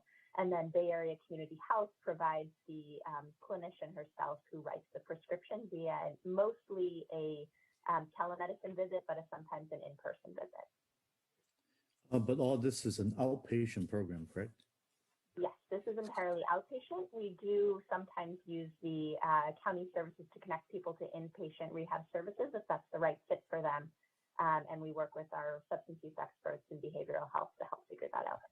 Right, and all that's based on consent and voluntary from the consumers. Absolutely, that's a key core value of the program is that we serve every health need that the client tells us they have the moment they're ready to accept them. Okay.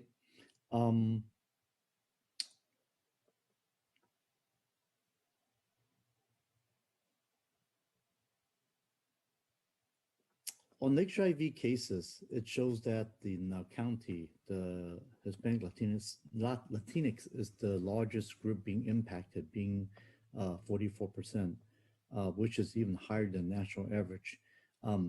Any thoughts of why this might be the case and the leading cause of the transmission?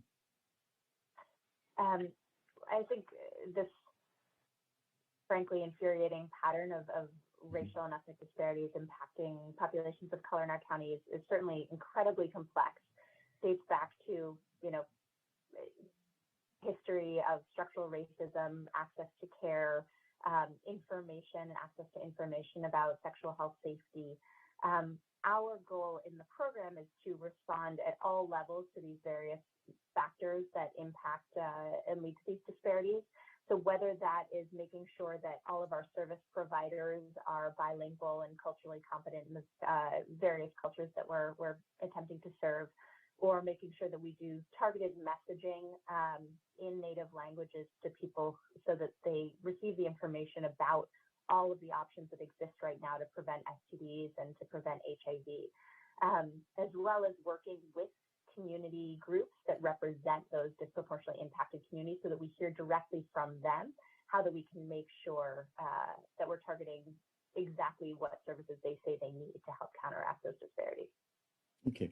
Now, as we know, earlier there was a speaker talk about the unhoused encampments that we know, some of the ones that we know of. especially the large encampments and the issue of drug abuse and overusage and all that is certainly very real.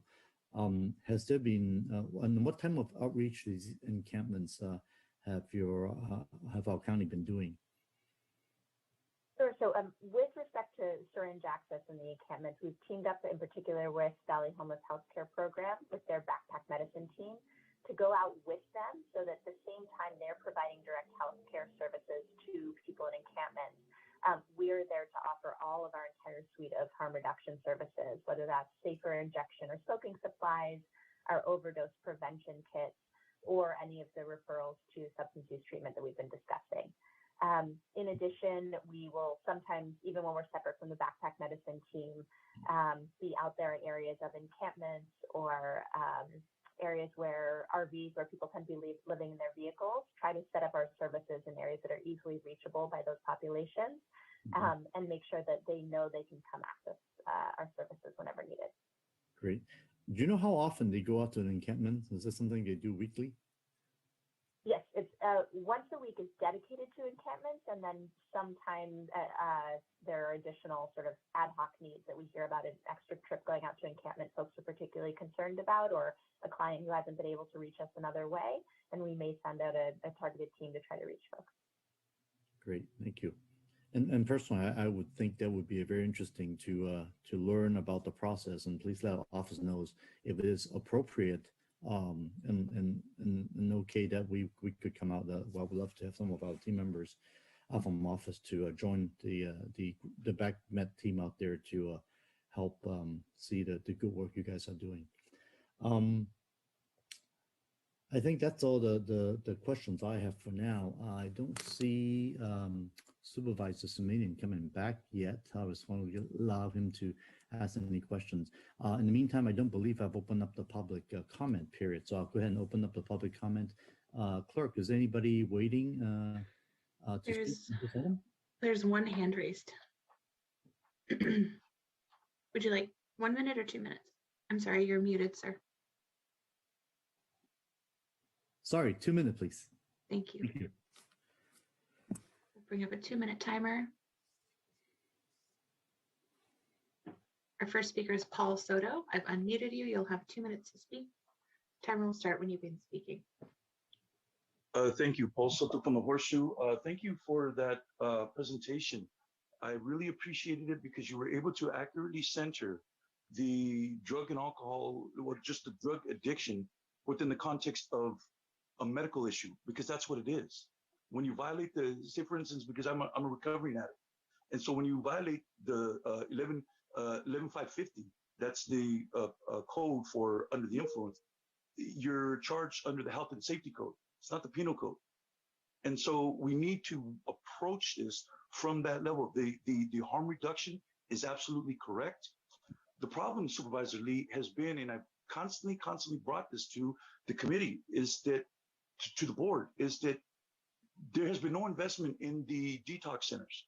Okay, you have a total for a population of 1.9 million people in the county. You have a total of 17 detox beds. That's it. And that's up 7 because it was kept only at 10 at Horizon South for over 25 years. 10 beds for a county this large. And so there's that. And then the transitional housing. You know, these people have really just like monetized the THU structures, and they really don't do anything for you. They house you, they stick you 4 in a room, in which those are COVID hotbeds. They stick you 4 grown men in one particular room. And so the infrastructure isn't there to accommodate. And so what we have on the streets now is the neglect over the past 25 years of there not being enough of these programs in order to send people to. So I want to applaud you on your asking the right questions, you know, but this needs action. I don't think we need any more information about what needs to be done. I think we need a budgetary process to determine how much money we're going to spend in that particular area, because criminalization of these issues is not. And that concludes our requests. Yes, thank you. And That was very helpful, and I think I fully agree that the increase of our detox bed is long overdue, and that's something that we'll work on in the next referral. In the meantime, I forgot to mention, we were also listening not only to this item, but also item number 17, as we mentioned earlier. And item number 17 is to receive the annual report from the Public Health Department relating to epidemiology, grants, contracts, and services for the prevention and care of the STI, sexually transmitted infections, HIV, and Hep C, hepatitis C virus for the period from July 1st, 2020 through June 30th, 2021. Going back to Dr. Cody or Dr. Rutman, is there any additional comments you would like to make on this item 17 that has not been covered? Oh, no, thank you, sir. I think everything's been covered in this slide. Okay, very good. All right. All right. And just to be clear, I'll open up the public hearing again. So anybody would like to speak on 17, you could have one more shot at this. I have one request to speak. Okay, go ahead for 2 minutes. Our first speaker is Paul Soto. I've unmuted you. You'll have 2 minutes to speak. Timer will start when you begin speaking. Thank you. Paul Soto from the Horseshoe. I have Hep C, and I caught it from shooting drugs back in the 90s. And what I would like to see, and I've already requested this from Dr. Cody, is that what I would like to see is that she went on record about a year and a half ago stating that racism is a public health issue. Okay. And I agree. I absolutely am in full agreement of that. Okay. And so in order to really accurately assess what it is that we're looking at now, we must look into the past. And that means looking at redlining and all of the associated poverty issues and oppressive issues that contribute to the racism, which contributes to these populations experiencing a depression that they use the drugs to kind of balance themselves out. Okay, so you can make a link between racism, the redlining maps, the generations, and health issues. And so what I'd like to do is, in order to get an accurate assessment of what it is that we're looking at, that a study session be conducted with respect to redlining, get a map and put the map on their hotspots, get the redlining map, and then put it on a map of San Jose, and then look and see whether or not those hotspots are consistent with the red line districts over generations. And then you can start making an accurate assessment of what it is that you're looking at. And so I've been looking for the memo that to back up what Dr. Cody was saying, in which I'm in agreement with, and I don't think anybody will contest that. But there hasn't been any work produced by the county in order to support that contention. And so people like me, we need that information because we already know, we already have the answers. We want to know how accurately you can assess what it is that we already know and what we've experienced. And so with that, again, I'm requesting on the record for an assessment from the office, from Dr. Cody, supporting racism is a health issue. That concludes our requests. Okay, in that case, I'll go ahead and close the public hearing. And I don't see Supervisor Meeting coming back. So I'll go ahead and move to receive the report. And since I'm the only one voting on this, and I would just go and let the record show that the report has been received. Point of clarity, since there's no quorum currently for this meeting body, no Sure. formal action can be taken? Right, that's true. Yeah, no formal action taken. Maybe we could potentially. Yep. I would concur. And Supervisor Lee, I wonder maybe if you could wait for Supervisor Simidian to return and take the vote at that time. Yeah, why don't we just do that then? Okay, great. Thank you very much for the advice. That's why we always have County Council helping us out here. Next item, we have item number 8, which is receiving the report from Behavioral Health Services Department relating to prevention and treatment services for fentanyl use and overuses. And do we have our director, Sherry Terrell, here today? Yes, hi, good afternoon. Hi, good Vice afternoon. Chairperson Lee, Sherry Terrell with Behavioral Health Services Department. And we also have Bruce Copley, our Director of Access and Unplanned Services, who will be providing the report on prevention and treatment services for fentanyl use and overdose. Thank you. Thank you, Sherry. Go ahead. Thank you, Supervisor Lee. This is Bruce Copley, Director of Access Unplanned Services.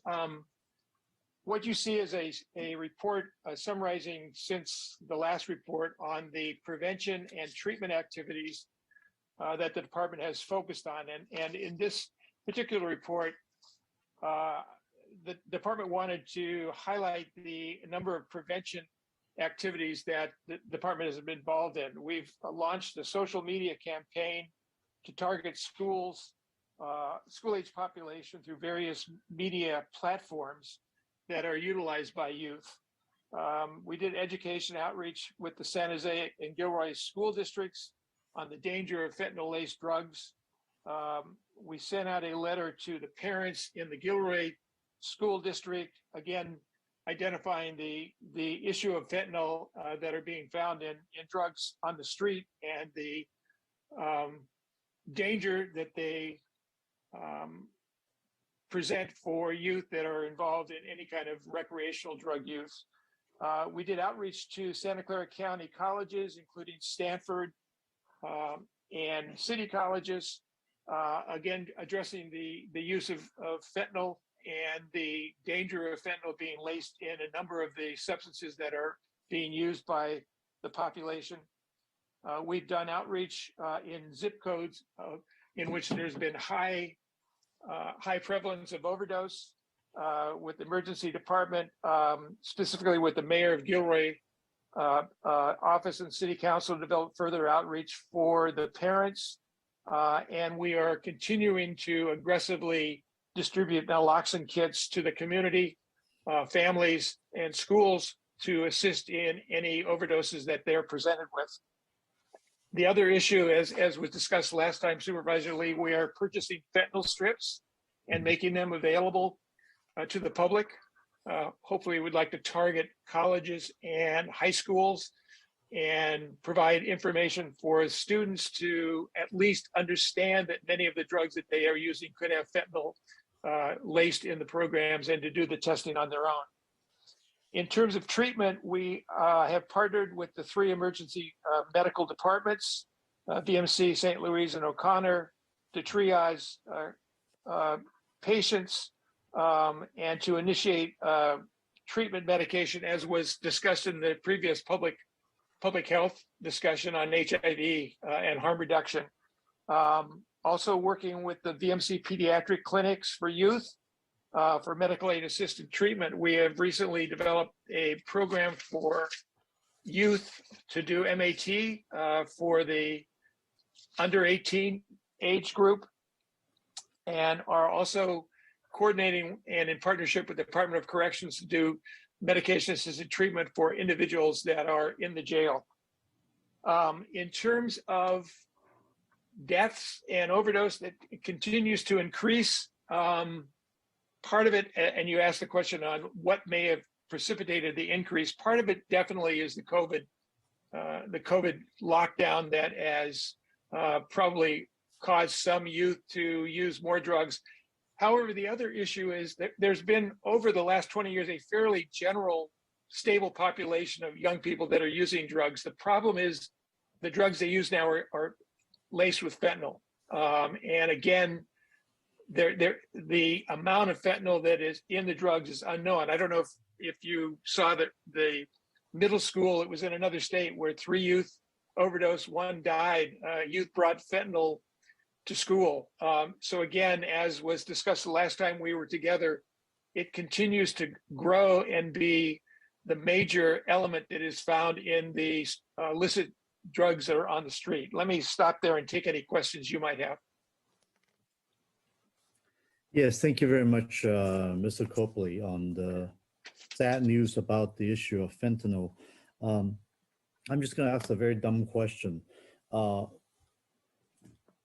Why are these illicit substances now being laced with fentanyl? Are they being added as an additive to make the drug more potent for the consumer? That's why the dealers are doing that?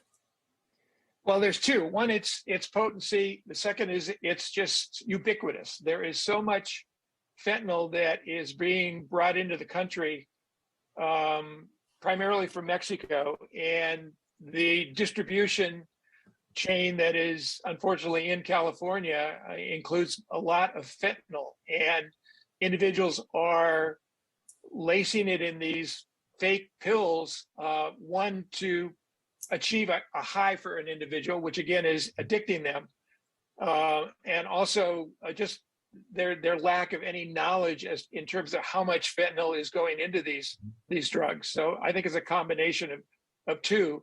And again, there was a population, a very minor population in the youth that was using opiates and primarily prescription drugs when they were available.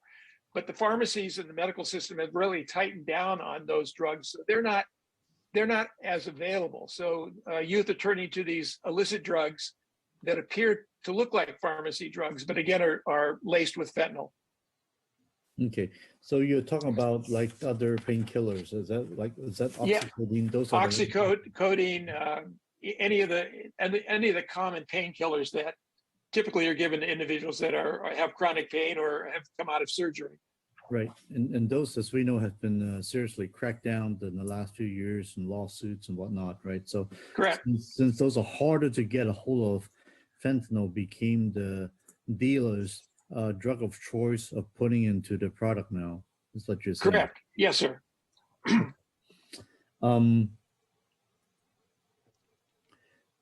It says that close to 6 to 7 times increase of deaths since 2019 on fentanyl. That number is just phenomenal. Am I reading it correctly? You're reading it correctly. I mean, the overdose and deaths due to fentanyl has just skyrocketed over the last couple of years.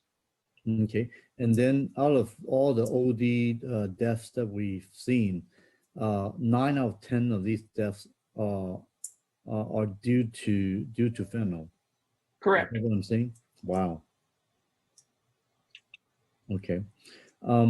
Supervisor Lee, I apologize for interjecting. We did want to make one correction to the written report that was submitted. Yes. And it was reported that as of December 15th, there had been 201 deaths attributable to fentanyl overdose for the 2021 calendar year. The number is actually 101. So we just wanted to make that notation and correction publicly. Oh, yeah. The written report was not able to be edited prior to. What page was that? Let me make sure I go there. Thank you. Sure.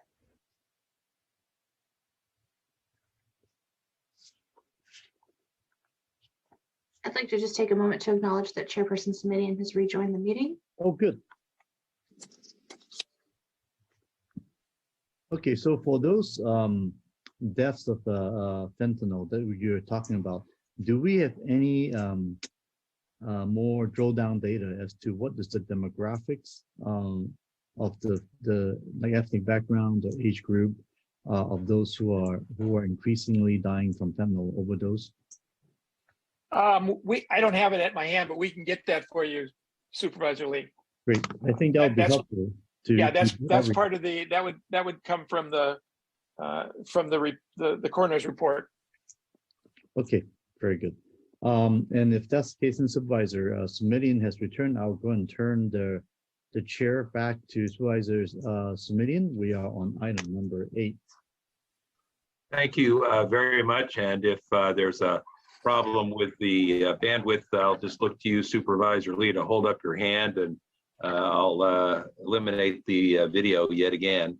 Thank you for conducting the meeting in my brief absence. And let me just ask on this fentanyl item, I will follow up with your team, Mr. Rao and Mr. Copley, on a question that I've had about a particular zip code, 95033, which in a report we received in my office some time ago was apparently among the highest per capita for fentanyl and deaths. And it's not entirely clear to me what the demographic of the zip code is. This is over in the Los Gatos area.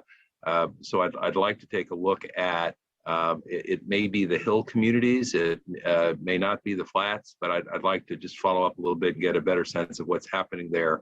I remember being concerned at the time, and as we looked at this report today, in as much as the area is in my newly redrawn district boundaries, I feel a particular sense of urgency about getting a better understanding. So I'll follow up with you in that regard. I think the one other question I would ask is, as we look at, many of the programs and services that we provide in the county are focused geographically in the areas of greatest need, as they should be. But I'm wondering if, in this case, if Narcan is the solution, quote unquote, to at least the worst manifestations of the problem, have we made an assessment and taken an inventory of where the product is and isn't readily available or accessible to folks around the county? I know we partner with the County Office of Education on this. If I were to walk into junior highs and high schools in my district, would they say, oh yes, we have the product on hand in case there is an overdose, or would they say we have no idea what you're talking about? Mr. Copley, Mr. Rao, who'd like to respond? We continue to reach out to the school districts. I don't think we're at all the school districts, but we are definitely, as part of the prevention plan, working out to make that available. We do have a significant number of the kits and continue to purchase additional ones as we distribute them in the community. So our goal would be to be in all the school districts, both middle and high schools, and have those kits available for the use within those schools. And Mr. Copley, forgive me if I'm not as fully informed, but my recollection is that they're relatively easy to use compared to other, quote, medical devices. Am I remembering correctly? Correct. Very easy. I mean, it's almost foolproof in terms of, and there've been a number of examples of youth and parents being able to administer it and resuscitate individuals that are under the overdose. Which is why I'm going to keep pushing on this question a little bit for my own edification. So, and forgive me if these questions were already asked with Supervisor Leah. Again, my apologies. So does every ambulance in Santa Clara County have one of these kits on board? I believe so. All of the EMTs have them, yes, and I think all of the law enforcement agencies also now have them. We've, over the last couple of years, we've reached out to them as well. Firefighters? I'd have to check, but I believe so. Well, let me ask you for, and not this week or next week, but I want to give you time to do a sort of a robust inventory. Is that a request that we can just make without formal direction from the board? I think, I think I mentioned when we had this conversation a while back that I had been traveling back in the East and the Midwest and heard about this problem many years ago and was a little startled because it was not yet as prevalent here on the West Coast. And, when we talked about this last, I think both Supervisor Lee and I were a little taken aback by the scope of the problem. And, I heard a lot from folks. I gather the generic name is naloxone. Am I pronouncing it correctly? Correct. Yeah. And I just think a starting point would be to do an inventory to see if we have the product in literally every place where it makes sense. So I'm not talking about spreading the product around where it's not useful or where it's not a good allocation of funds, but we're not talking about a huge expense on a kit by kit basis, as I understand it, and we're talking about something that's relatively easy to administer. And so if we put it in a lot of places, I regret to say, I think we're going to find we have use for it. So I'll let you use your best professional judgment about that. But if I asked for a report back in a month with a sort of an inventory or assessment of distribution around the county, would that give you enough time, or should we give you a little more? No, that I think a month is long enough, Supervisor. We're also working in partnership with public health on this. So yes, I think we can get you that information. Got it. I think that's, and I am sure that I can't even begin to imagine the number of venues where it might be appropriate for someone to know that behind the counter, whether it's at a homeless shelter or a community clinic or, regrettably at a high school or even a middle school, I just want to make sure that a product that can literally mean life or death, that's relatively inexpensive and easy to use, is every place it should be. That's all. Enough said. I apologize. I've repeated myself a couple times now. So we'll look for that report back within the next month. Supervisor Lee, anything else from you, sir? Well, not really, but I just want to make a brief comment. And actually, I don't believe I've opened the public hearing on this item yet, so we still need to do that. All right, let me turn to the clerk then and ask the clerk if we have speakers on this item. We have 2 requests. All right, let's welcome both of those speakers and give them each up to 2 minutes to speak. Thank you for joining us, folks. Our first speaker is Paul Soto. I've unmuted you. You'll have 2 minutes to speak. The timer will start when you begin speaking. Paul, you'll need to turn on your microphone. We'll come back to Paul. Our next speaker is Barry Errata. I've unmuted you. Please accept the unmute. You'll have 2 minutes to speak. The timer will start when you begin speaking.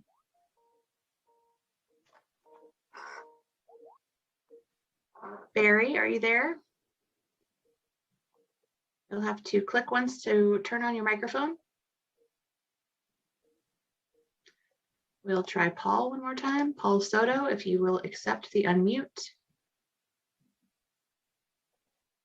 Let me check.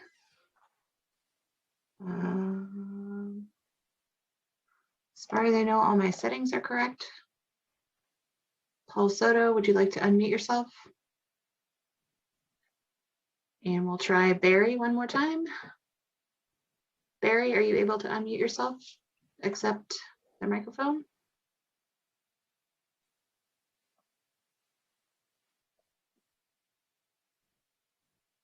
Barry, are you there? I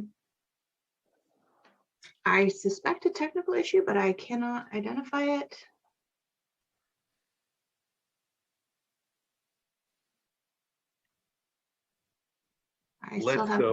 Let's go back to Mr. Soto, see if we can bring him into the conversation then. Okay, we have one hand raised from Angelina. I'll try Angelina. Thank you. Can you hear me? Yes, we can.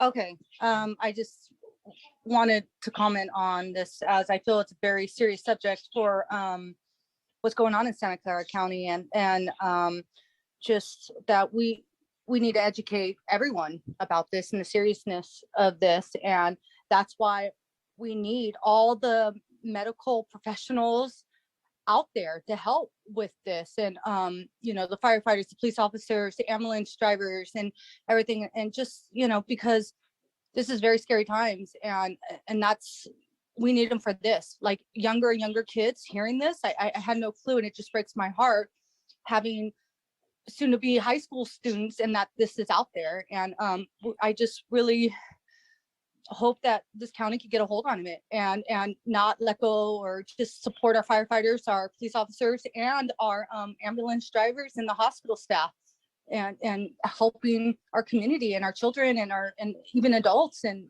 all areas. Thank you.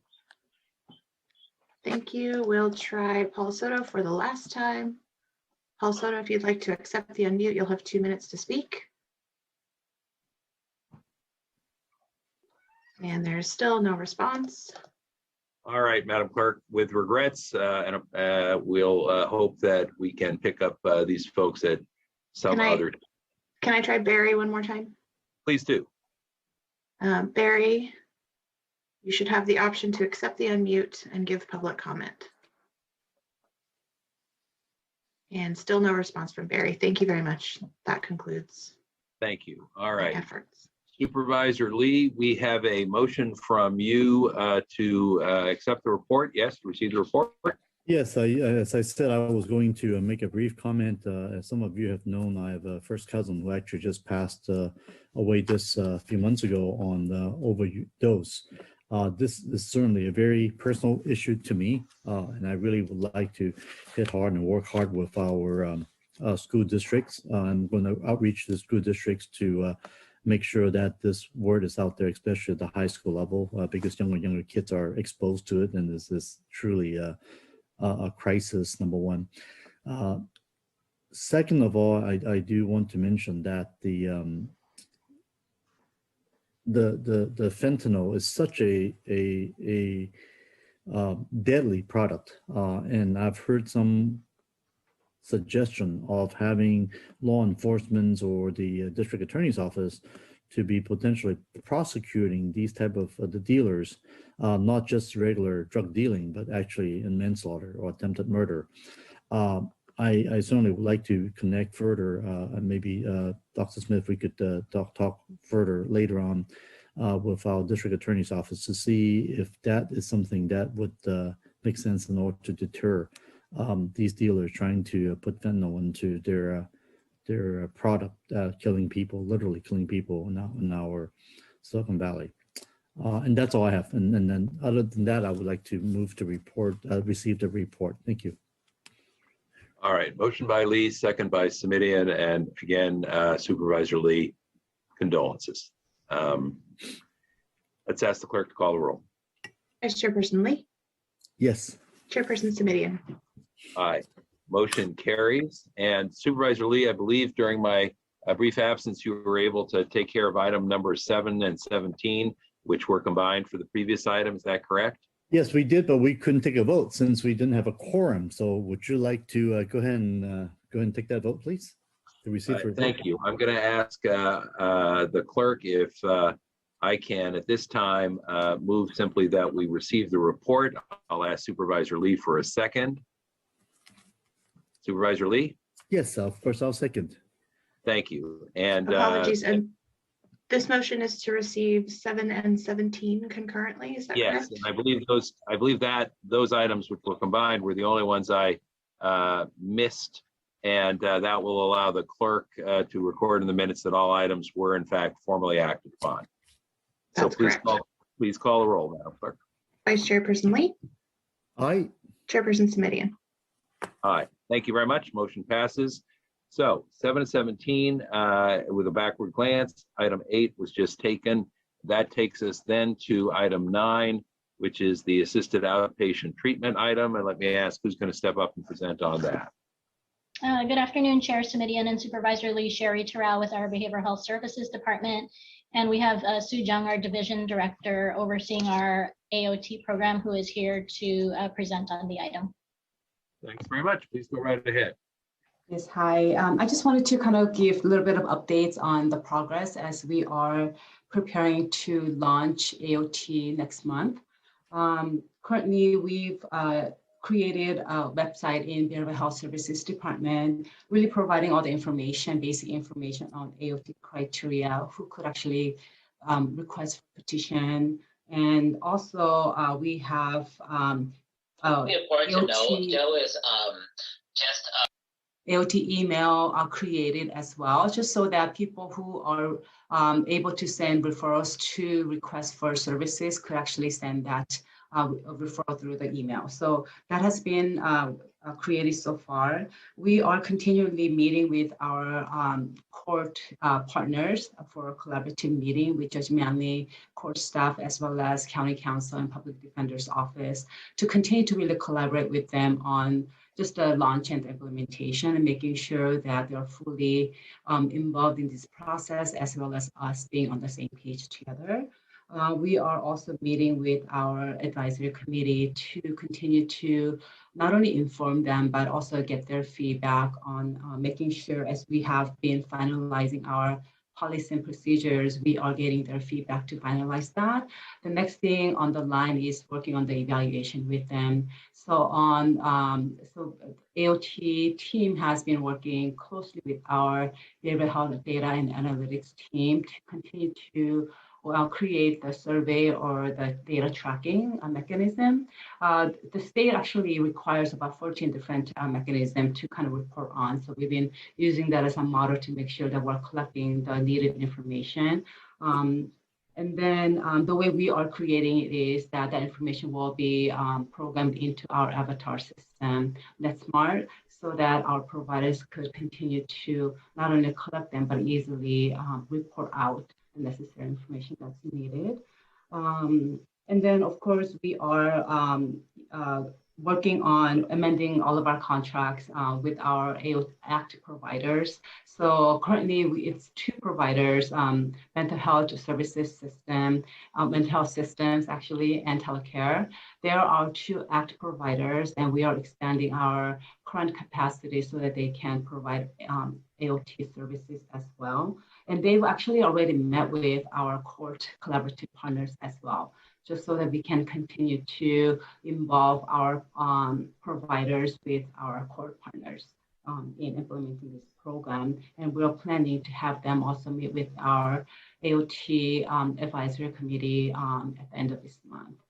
And in terms of community outreach and engagement, we had 5 meetings last month in December, 2 with our community members and 3 with our county partners and different departments, as well as the community partners. And this month and early part of next month before we launch, we also have 3 more additional meetings scheduled to continue to provide the meetings and training. And this training is really focused on just a basic AOT criteria, who could actually request for petitioning, but also the referral process. I know that people have questions on how can we refer, what's the process, and sometimes it could be confusing. So we want to make sure that we actually even go through the referral form, show them the website where they could actually send emails and questions and things like that. And the lastly for staffing, currently we were recruiting for 11 positions. Currently we have 5 positions filled. Some of the barriers that we faced were really trying to recruit licensed clinical social workers. We've gone through about 5 different rounds to recruit them and has been unsuccessful. So initially what we've done was we requested for 2 licensed clinicians, but I changed it so that we can have 1 licensed, 1 unlicensed, in the hope of trying to reach the wider net of candidates. And so with that, we actually filled 1 unlicensed position, and we are working with ESA to really do more specialized recruitment in the hope that we could actually tap into different sources to recruit and fill this position. And then let's see, and then we also actually filled, I actually offered position for health services representative. So she accepted, and so she's from outside the county. So we are hoping that she could actually start as soon as possible, pending the background check and clearance, medical clearance. And I also have a psychologist position that I offered as well. He wanted to actually do some site visits in our local area. He's from outside the county, just to kind of make sure, that he feels comfortable with the population, the work that we do. We actually have that scheduled tomorrow. So I'll be going out with him and my staff to downtown San Jose area, where many of the concerned individuals actually are at, just to check out the location together with our partners. And then hopefully that position can be filled. Yeah, so do you have any questions? Supervisor Lee, what would you like to offer in the way of questions or comments at this time? I could ask the questions later, maybe after public hearing. All right, let's turn to the clerk then and ask, do we have comments from the public? There are no requests. All right. Supervisor Lee, back to you, sir. Okay. First of all, thank you very much for the report on AOT. We've been working on this at least as early as last year. Back in May is when this got moved by the board, but it originated here with the leadership of Supervisor Smithian on the HXC. We gave that unanimous recommendation for AOT, and I'm glad that we are certainly moving forward on this very important effort. In terms of timeline right now, you said that the initial outreach of this training will happen this month, actually, as we speak. So I have some questions regarding those trainings. How many people are we expecting to be attending these training sessions? Yeah, so we've had about 5 meetings like this last month already, and we schedule 3 more. On average, with the community members, there has been about maybe 15 to 20 that attended, and a little bit more with our partners and partner agencies to our different departments in the county. So typically 25 to 30 attendees. We also have special requests from various different departments. Like, for example, probation department actually requested a training, and we're expecting that it's going to be a larger group of people that we're working to schedule. So it depends on who's requesting, and if it's a partners or other community agency that's wanting a specific training for either their staff or their group of people working in that area, then it tends to be a little bit larger. So thank you. How are we doing outreach, and especially the outreach to potential AOT participants, family members who might like to refer their loved ones to this program? Yeah. So we actually have been I have been actively meeting with Downtown San Jose Downtown Business Association.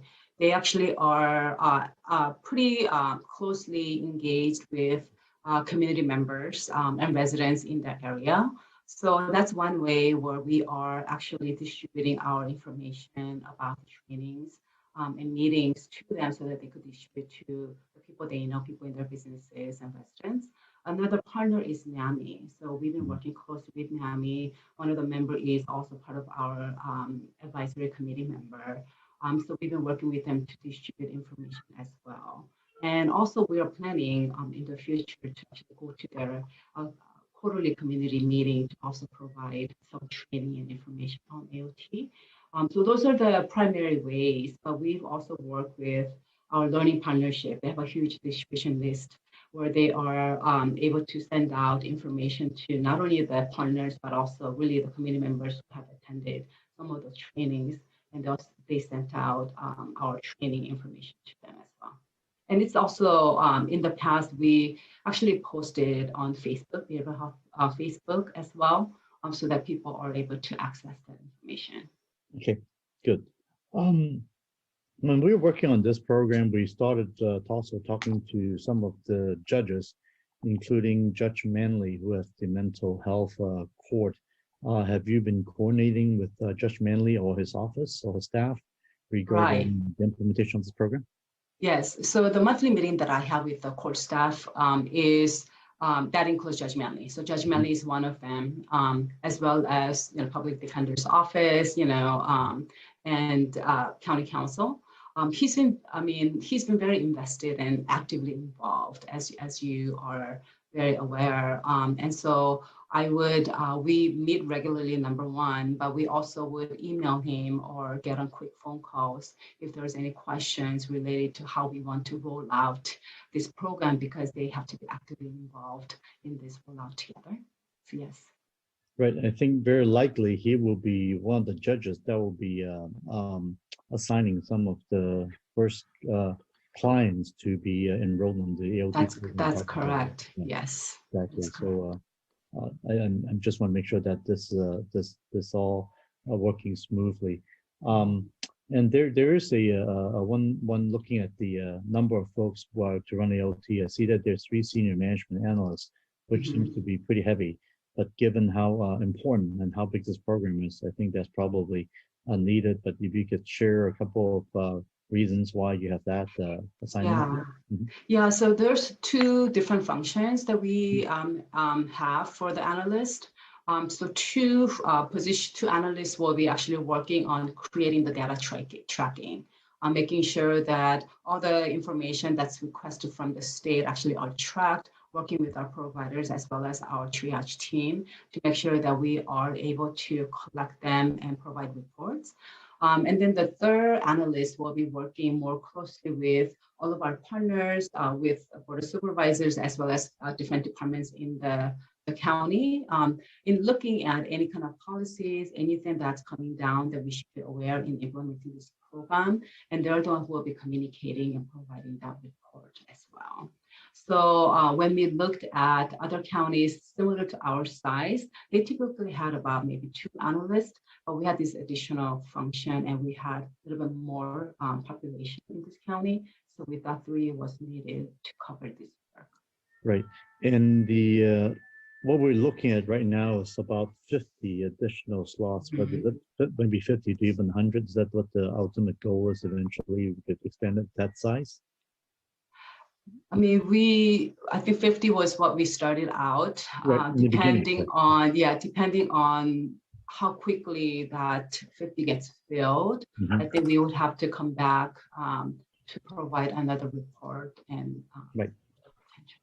And yeah, please let us know if the slots are full very quickly and we need more resources to add more slots. Please let us know ASAP so the board will be able to take action to support you. And personally, just speaking myself, I certainly would be very supportive of getting more people into this program if they're eligible. Thank you. I appreciate that. Yeah. And, our goal is, I mean, even before it's about 80% filled, we would be preparing for another report to you guys for that.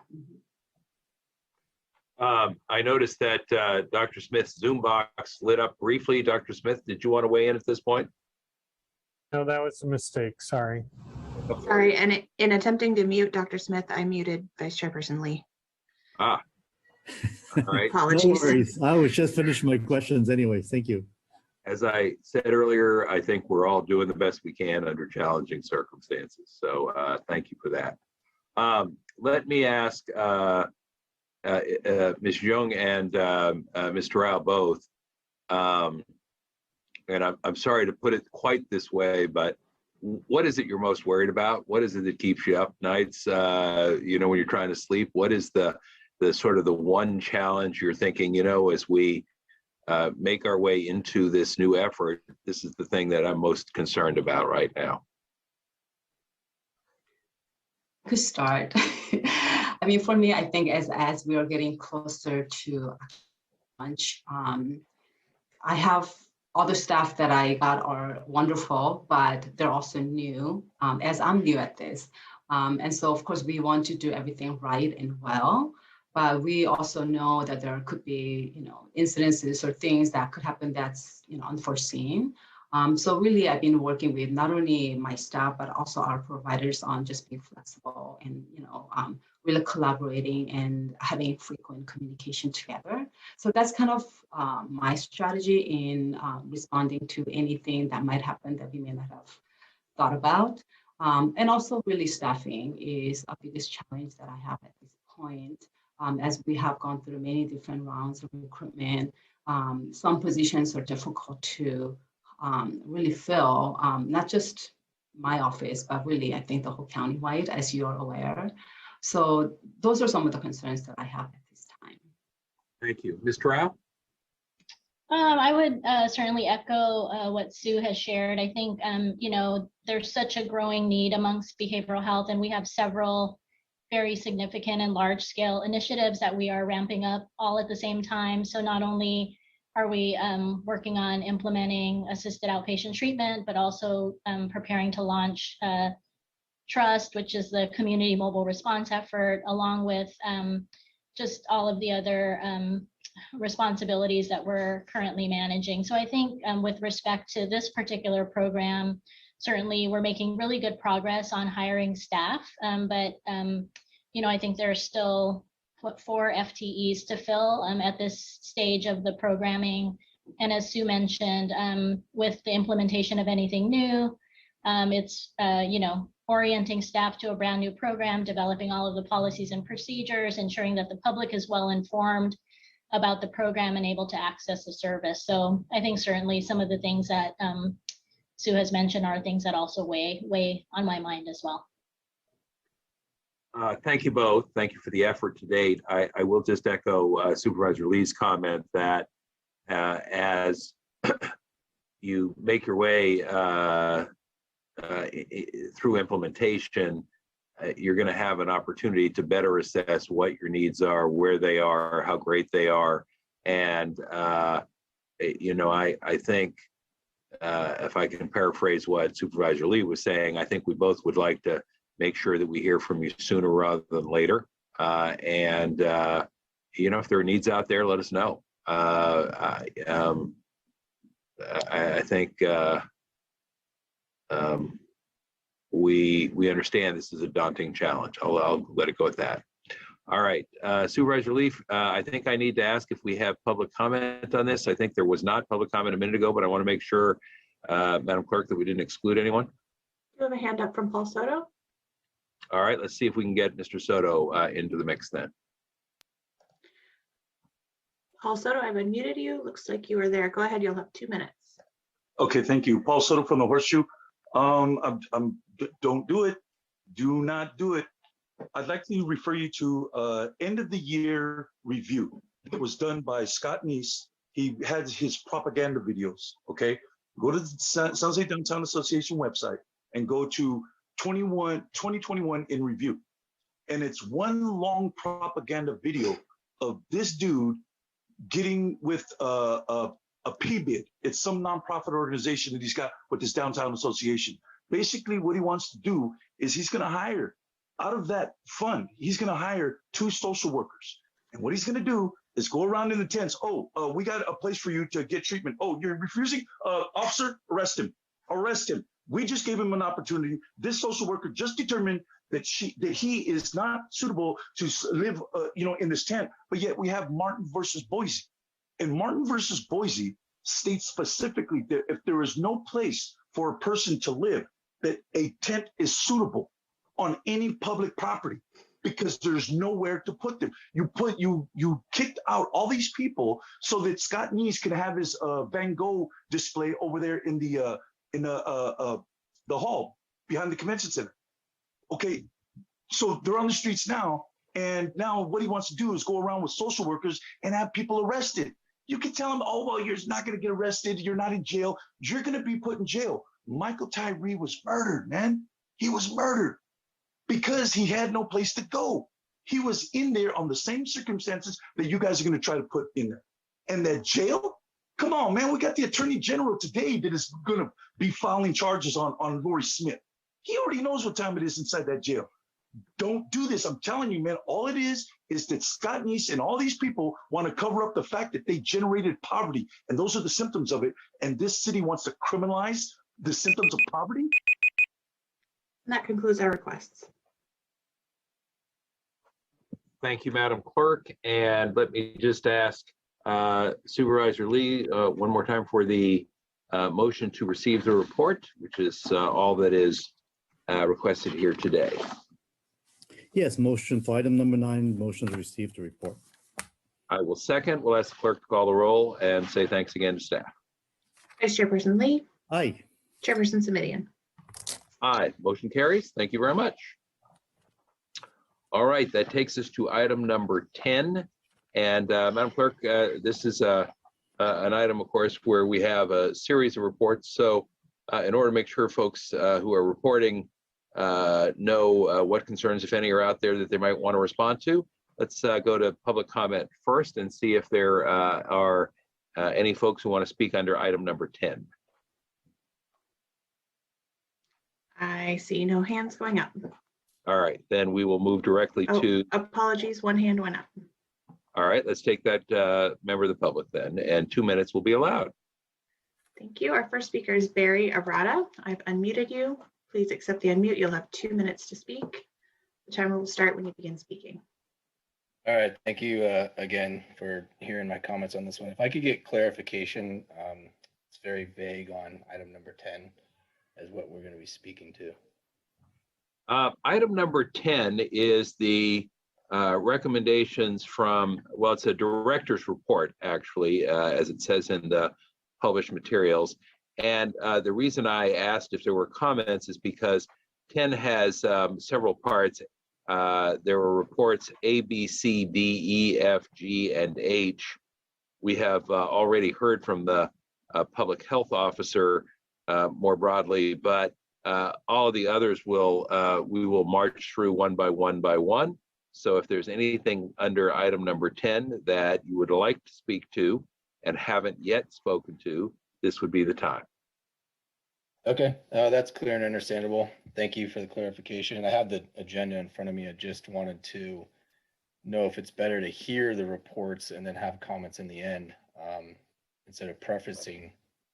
I'm happy to accommodate that, and I have sometimes found that it's helpful to get comments at the front end so people can help clarify as they make their reports if they like. But I understand your point, which is you don't know what you're going to comment on until you hear it. So why don't we let it work both ways today? And Madam Clerk, I will come back to you once we've heard from all of the presenters and see if once we get done, there are folks who would like to comment. I also try to offer the opportunity earlier because this item can take some time as we go through more than half a dozen reports. But let's start with our director, and Mr. Santiago, that's you. I see you leaning forward to unmute. What would you like to share? Yes, good afternoon, Mr. Chair Simitian and Vice Chair Supervisor Lee. My written report gives you several updates, two emerging issues that came up during the holidays that I wanted to make sure that in the radar screens, probably more appropriate for the next special session next week. But one of them was the announcement by the federal CMS agency of the approval of the CalAIM, the 5-year set of proposals that were submitted by the governor to reform the Medi-Cal managed care program here in the state of California, and obviously has an impact on us. And of course, during your special session coming up next week, we can go into a little bit more details in terms of what it means for us. And then the other notable announcement was by the governor, who's proposing for Medi-Cal for all low-income Californians as part of his proposed budget for 22-23. And he's got some specific timelines related to that, since that's a high priority for a coverage expansion to your committee as well as our residents. I wanted to make sure that I pointed out those notable highlights. Plus, there's other things that are included in the written report, but I'll save that for unless you have any questions on any of those. No, thank you. I will turn to Supervisor Lee, and I'll if he shakes his head, I'll figure he has no comments or questions. And if he leans in and unmutes himself, I'll figure he does have comments or questions as we go through each of these reports. I should just say in response to your comments, Mr. Santiago, and I am hoping this will be helpful to all who are still with us in the meeting. I have had a number of folks say, now, what's the point of your special meeting coming up, Supervisor Simitian? And the answer to that question is to get a clearer sense for this committee and presumably for our full board of the implications of some of the coming developments on Medi-Cal managed care for our county. What are we going to be looking at? What kinds of questions are we going to be facing? What kind of challenges are we going to be facing? What kind of decisions are we going to have to make? We have a lot going on at the same time. As I believe I've shared with you, we've got the procurement process at the state level with a two-plan system to see who our private plan is going forward. We've got the expansion that you just mentioned in terms of the numbers of folks who will be eligible. We've got the transition from what we used to call whole person care to CalAIM. Any one of those things is a fairly big deal in the world of Medi-Cal managed care, and I just want to make sure we understand, again, from a board perspective, what's this going to mean for our county, and what kind of decisions should our board be anticipating in the coming months and years. Okay, I'll say thank you very much, unless Supervisor Lee leans in. And Supervisor, any comments or questions on Mr. Santiago's report? None from me, thank you. All right, and on item 10B, I think we've already heard from the public health officer, unless the public health officer wants to lean in, we'd certainly be happy for them to lean in if there's anything else they would like to share. Okay. I think we're good. That takes us to item 10C, which is a report from the Chief Executive Officer from VMC. Mr. Lorenz, there you are. Anything you'd like to particularly call to our attention? Thank you, Supervisor Simidian. Not at this time, but I'm happy to move to questions if you would like. All right, let me see if Supervisor Lee has any comments or questions. No? Would this be a good point for, or place, Mr. Lorenz, for me to say, are we making good progress and seeking out a clinic site in the northwest part of the county? Yes, Supervisor, we are actually having regular meetings. We did have a conversation with Dr. Smith just last Friday. So we are moving forward and trying to push this project along as quickly as possible. All right. I hope that wasn't too subtle an inquiry. And then my next question is, are we still making good progress on a timely opening of the specialty clinic on California Street in Mountain View, which I know has been a work in progress for a while now? Yes, we are, Supervisor. In fact, I believe we're working with your office for a ribbon cutting, if you will, in the coming months. All right. And is MedAssist still on track for a more robust launch sometime in March in your expectation? Yes, the program has come together well, and we're pleased with where we are at today. Great. Glad to hear it. Thank you very much. I have nothing further. Let's go on to the next portion of the presentation, which is 10D, behavioral health. Anything else you would like to share? I do have one, I think, relatively quick question. Nothing other than what was reported today, as well as what we've contained in the report, but happy to answer any questions, Supervisor. Let me see if we have anything from Supervisor Lee first. I want to defer to my colleague. Supervisor Lee, I see your mic is on, sir. No further question. Thank you. Okay. Then, Mr. Rao, I have a question from one of the council members in my district who wondered if there was someone at the county that they could talk to about one of our programs that pairs police officers with mental health clinicians for calls involving mental health issues. As you know better than anyone, we've got 3 different programs that could be a reference to in some way, shape, or form. Trust, PERT, the crisis response teams. They, if there's data that they need to collect, they seem to feel like their local chief would be willing and able to pull that information together. So I guess the question is, who would you suggest I refer local city folks to if they wanted to start those conversations with your team?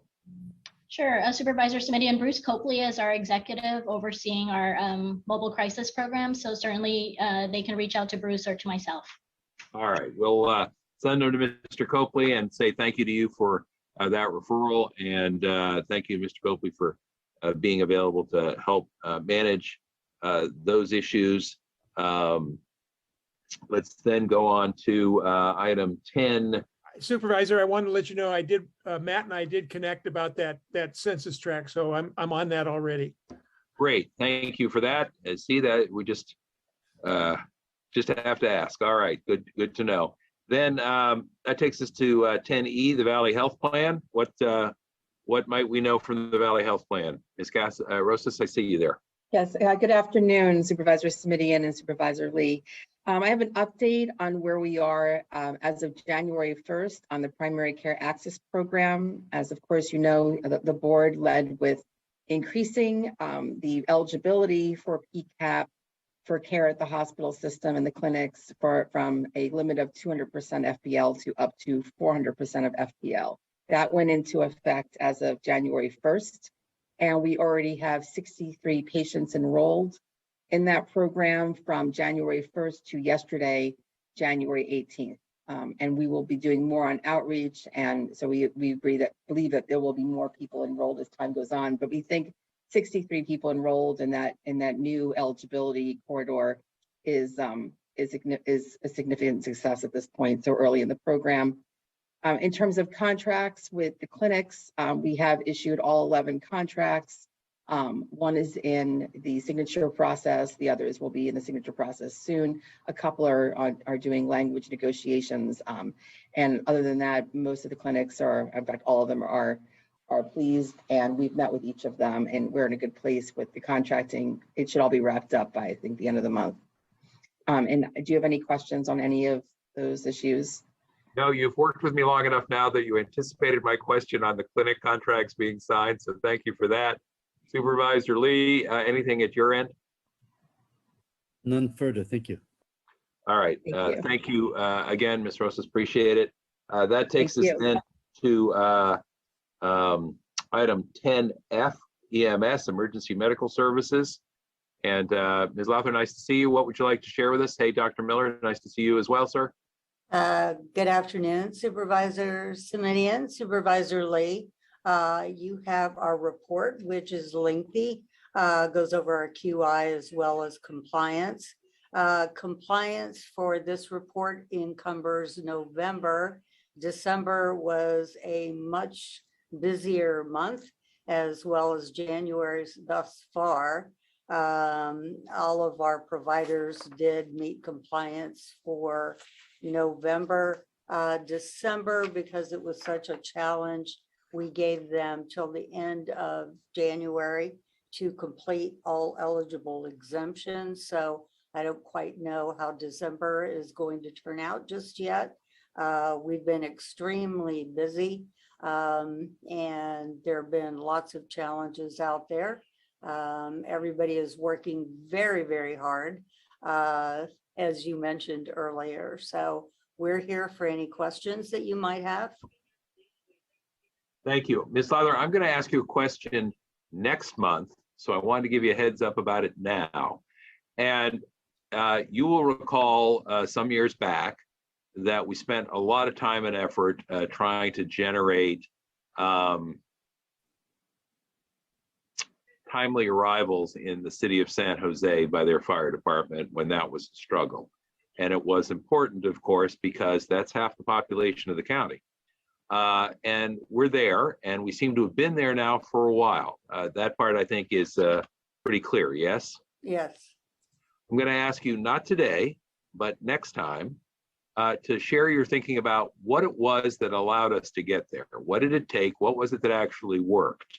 And what was the sort of requirement, the necessary precondition to get from the place we were, which was not an acceptable place, to the place that we have arrived, which is within the constraints of our system, an acceptable one. So just let that roll around your head. And if you want to use Dr. Miller as your phone a friend, you may. All right. Let me see if Supervisor Lee has any questions as well. None for me, thank you. All right, then we will say thank you for today, but I just want to give you a heads up so I didn't catch you off guard next month with a question. That takes us to custody health. Dr. Day, what would you like us to know? Hey, good afternoon, Chair Simitian and Supervisor Lee, and Happy New Year to you both. As you know, Custody Health Services, we continue with a very robust activities around the policies and activities for both patients and staff for COVID-19. We've also had a surge in January, December and January of a high transmission rate with the Omicron variant in our patients. We went as high as 284, but today we're down to 179 as we clear those patients daily. We also went to, on December the 31st, twice daily testing of antigen tests for all staff. We analyzed that data for about 3 weeks, and looking at what we were doing was having staff test at the beginning of the shift and then mid of their shift, so twice a day, because what we were seeing that staff that were testing in the mornings before their shift were converting to positive in the afternoon. So they were going from negative test to positive. And so we analyzed that data. We worked with our public health colleagues. And so what we've done now is we're going to start going back to once a day testing starting tomorrow. I think we feel comfortable that our rates have gone down with our staff. And so we're going to return to daily testing tomorrow. We're also continuing with our vaccination clinics for both patients, vaccination clinics and and booster clinics for our patients 3 times a week, as well as education activities. And we're also working with all of our patients on asymptomatic testing. We do have, and we're continuing with our incentive vaccinations and booster program for our patients where they can get increased time on their tablets, on their phone cards, as well as Airmark commissary bags.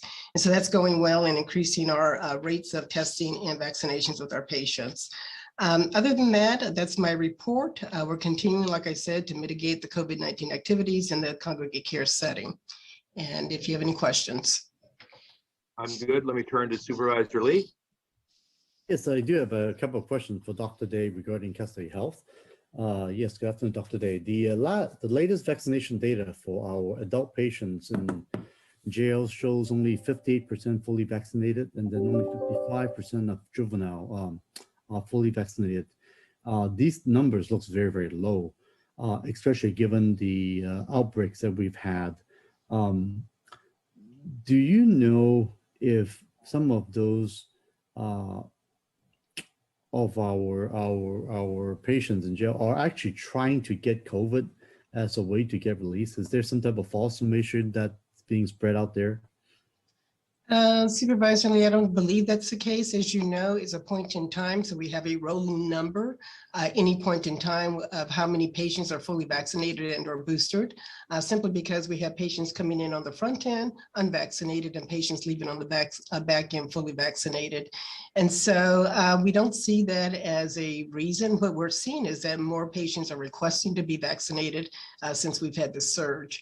As far as juveniles are concerned, we do need to rely on their families for consent unless they're 18 and above. And so we do call out to our families. We offer vaccinations on a continuous basis. We're also working with Stanford, where we have a mobile teen unit that comes out and does vaccinations and boosters for all juveniles who are, we have their consent, and we offer that to their family members as well. So the issue I'm hearing is whether or not given the Omicron, the surge and all that, the importance of vaccines is certainly very much well and alive. Do you think it would help if we try to do another PSA to our patients? Personally, I don't mind even volunteering myself to speak about the importance of vaccination to the patients or their loved ones. And I just want to volunteer and ask if there's something you find useful. I would be happy to help out with just another voice to add to the importance of vaccinations. Sure, and that would actually be appreciated. However, we do provide education information.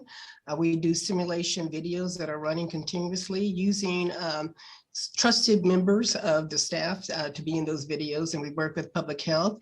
We're providing education information in 3 different languages to include Spanish, English, and Vietnamese. And I do have dedicated nurses. That's what they do. Their entire shift is to provide education, pamphlets, information, triage patients, and then provide the vaccination, get the consents for the vaccinations, and to do the asymptomatic testing. Right. Now, you said they are giving, what, is that 3 times a week, the opportunity to get vaccinated? We run vaccination clinics 3 times a week. And we also accompany that with boosters. And so the patients have that option, but anytime they submit and request the vaccination, we'll get that to them. Now for the incentives, there are commissary awards, phone cards. Are there other strong incentives to get them vaccinated you can think of? The vaccinations, as far as the incentives, the commissary has been pretty popular. That's a pretty immediate gratification for the patients. The uploading of additional time on the iPads has been time consuming, and so that takes additional time. But then the additional time on the phone cards is pretty immediate, so that's been pretty popular as well. We also were giving stamped envelopes. That was one of the things when we queried our patients that would be a motivating factor, is to provide them with stamped envelopes immediately when they either test and or get vaccinated to write to family members. And so that was something we're also doing. Okay, good. Thank you. That's all I have. Thank you, Supervisor. That takes, and thank you, Dr. Day. That takes us to item 10H, which is to receive the report relating to federal health policy and a budget landscape. You see Mr. Margolin has popped up on my screen. Mr. Margolin, notwithstanding the fact that you shared much of this with us yesterday in our incarnation as the Federal Affairs Advocacy Task Force, I do think it would be helpful to cover much of the same ground again today, in part so it sinks in, because there was a lot to process. Also, if there's anything that has changed in the last 24 hours, which it seems like there is, on every passing day. And also, and perhaps most importantly, because most of the 40 or so folks who are with us at the moment from our health system were not part of that conversation yesterday. And I think they will find it interesting and useful. So go to it, sir. Okay, thank you very much. And again, there have been one or two consequential changes since yesterday, which I will highlight.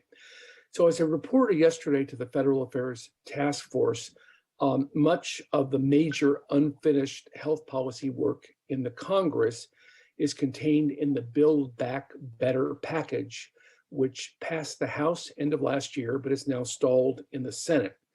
Just to remind people as to what's in Build Back Better that relates to health, some of the most consequential items include a provision that would take the Affordable Care Act subsidy enhancement for people in the exchange. This was something that was passed actually in the American Rescue Plan.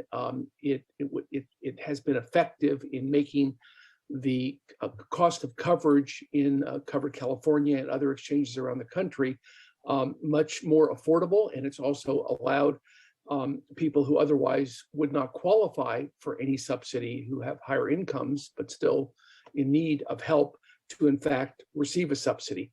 That's due to expire December of this year, and Build Back Better would extend that to 2025. There's also a prescription drug reform package that is scaled back from what we had talked about earlier in last year when there was a much broader package, but it's still consequential in that this Build Back Better prescription drug reform would in fact give the federal government, Health and Human Services, the authority to directly negotiate drug prices for the first time with the industry. It targets 10 drugs in 2025. It's a smaller number than proponents of drug reform originally wanted, but the number of drugs that would be allowed to be negotiated increases over time, and that's quite consequential. There's also an inflation cap for the cost of Medicare drugs, first time ever, this inflation cap. There's a $35 per month hard cap on the cost of insulin. That's one of the more consequential aspects of this package. Also a hard cap of $2,000 on out-of-pocket costs for people purchasing Medicare prescription drugs under Medicare Part D. And those are the key elements, or at least many of the key elements of the prescription drug reform. Now that's scaled back from the original proposal, and as a consequence, because there's less savings in this package, the other piece of Medicare reform, which was the Medicare expansion to include vision and hearing and dental, was scaled back. The original theory was that prescription drug reform savings would pay for the Medicare expansion of these three benefits.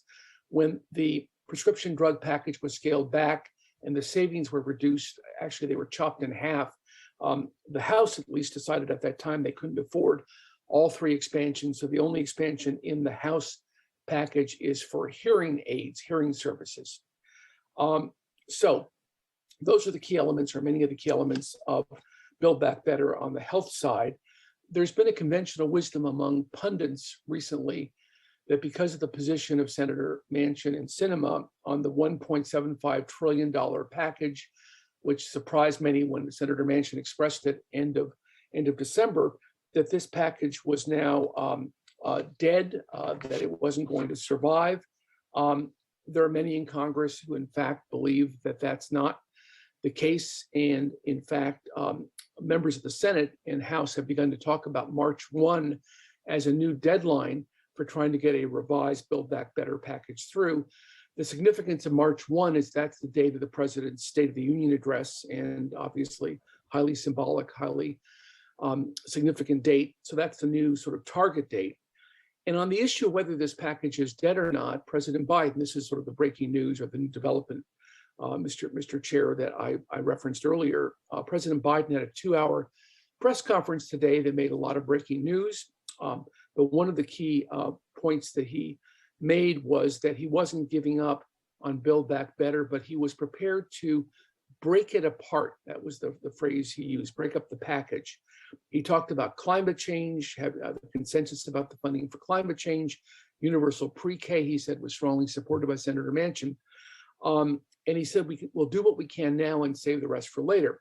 So some people, I'm sure today, will interpret that as meaning that we're going to have multiple bills, and there's a small chance that's what happens. But the much more likely scenario is that we're back to reconciliation, which is the mechanism that allows for 51 votes, the Democrats only, with their 50 votes plus the vice president as a tiebreaker. It allows for that mechanism to pass the package. So when the president says we're breaking it up, I think what he means, and we'll see more clarity tonight and tomorrow, is he wants to negotiate with Senator Manchin, Senator Sinema, and others a smaller package, but still a package that in any given year would be considered quite consequential. I made the point yesterday, which I'd like to reiterate again, that people kind of lose sight of how significant these component pieces are.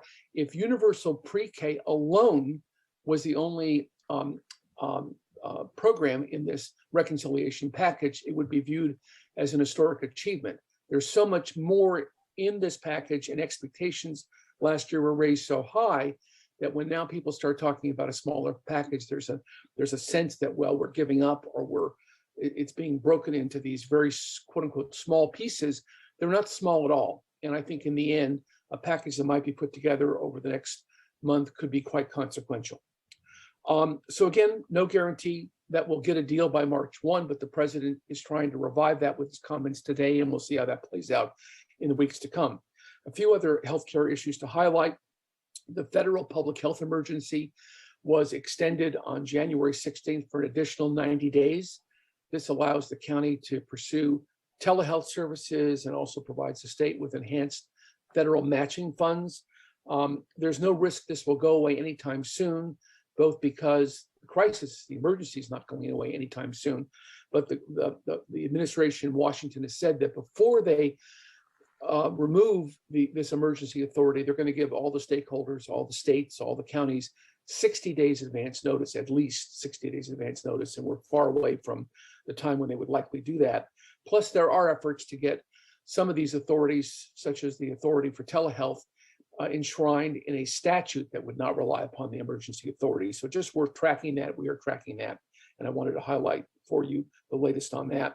There's also another effort that's emerging that we don't have details on yet, but it's a true bipartisan effort to deal with pandemic preparedness, not response to COVID, which there's a lot going on with, we know about that. But this is an effort by the two lead senators on the Senate Health Committee called the HELP Committee. The two lead senators, Senators Murray and Burr, last spring said they want to put together a pandemic preparedness package that would help beef up public health infrastructure for a future pandemic.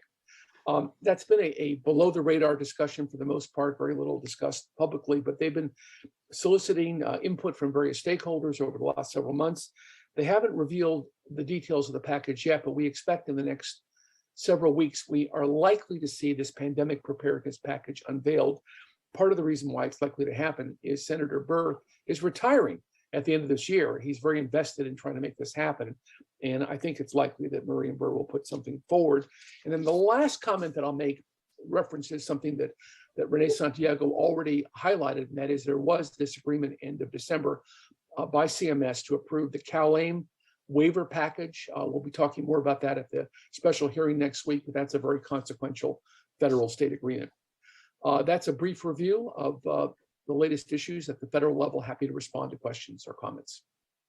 Thank you very much. I smile only when you use the phrase brief review. That's a lot of ground. So thank you for that. Okay. Supervisor Lee, comments or questions? Well, I'll try to be brief and, and definitely briefer than the last one. So, Ms. McGowan, thank you for the report. So basically, instead of Build Back Better, it looks like we're doing a Build Bitty Better. Now there will be a smaller package. No idea of what we're talking about because we started 3.5 trillion. Last I heard was 1.7. Any numbers being mentioned at all? No numbers being mentioned, but part of there are various strategies being talked about. The dollar amount may not be that much lower, because part of what Senator Manchin has been concerned about is not paying for so many programs with a 1 or 2 year expiration date. So therefore, they're really not fully paid for. Fewer programs paid for more years might satisfy his concern. So the number may still be close to what we've talked about, 1.75 trillion, but it just will fund fewer programs over more years.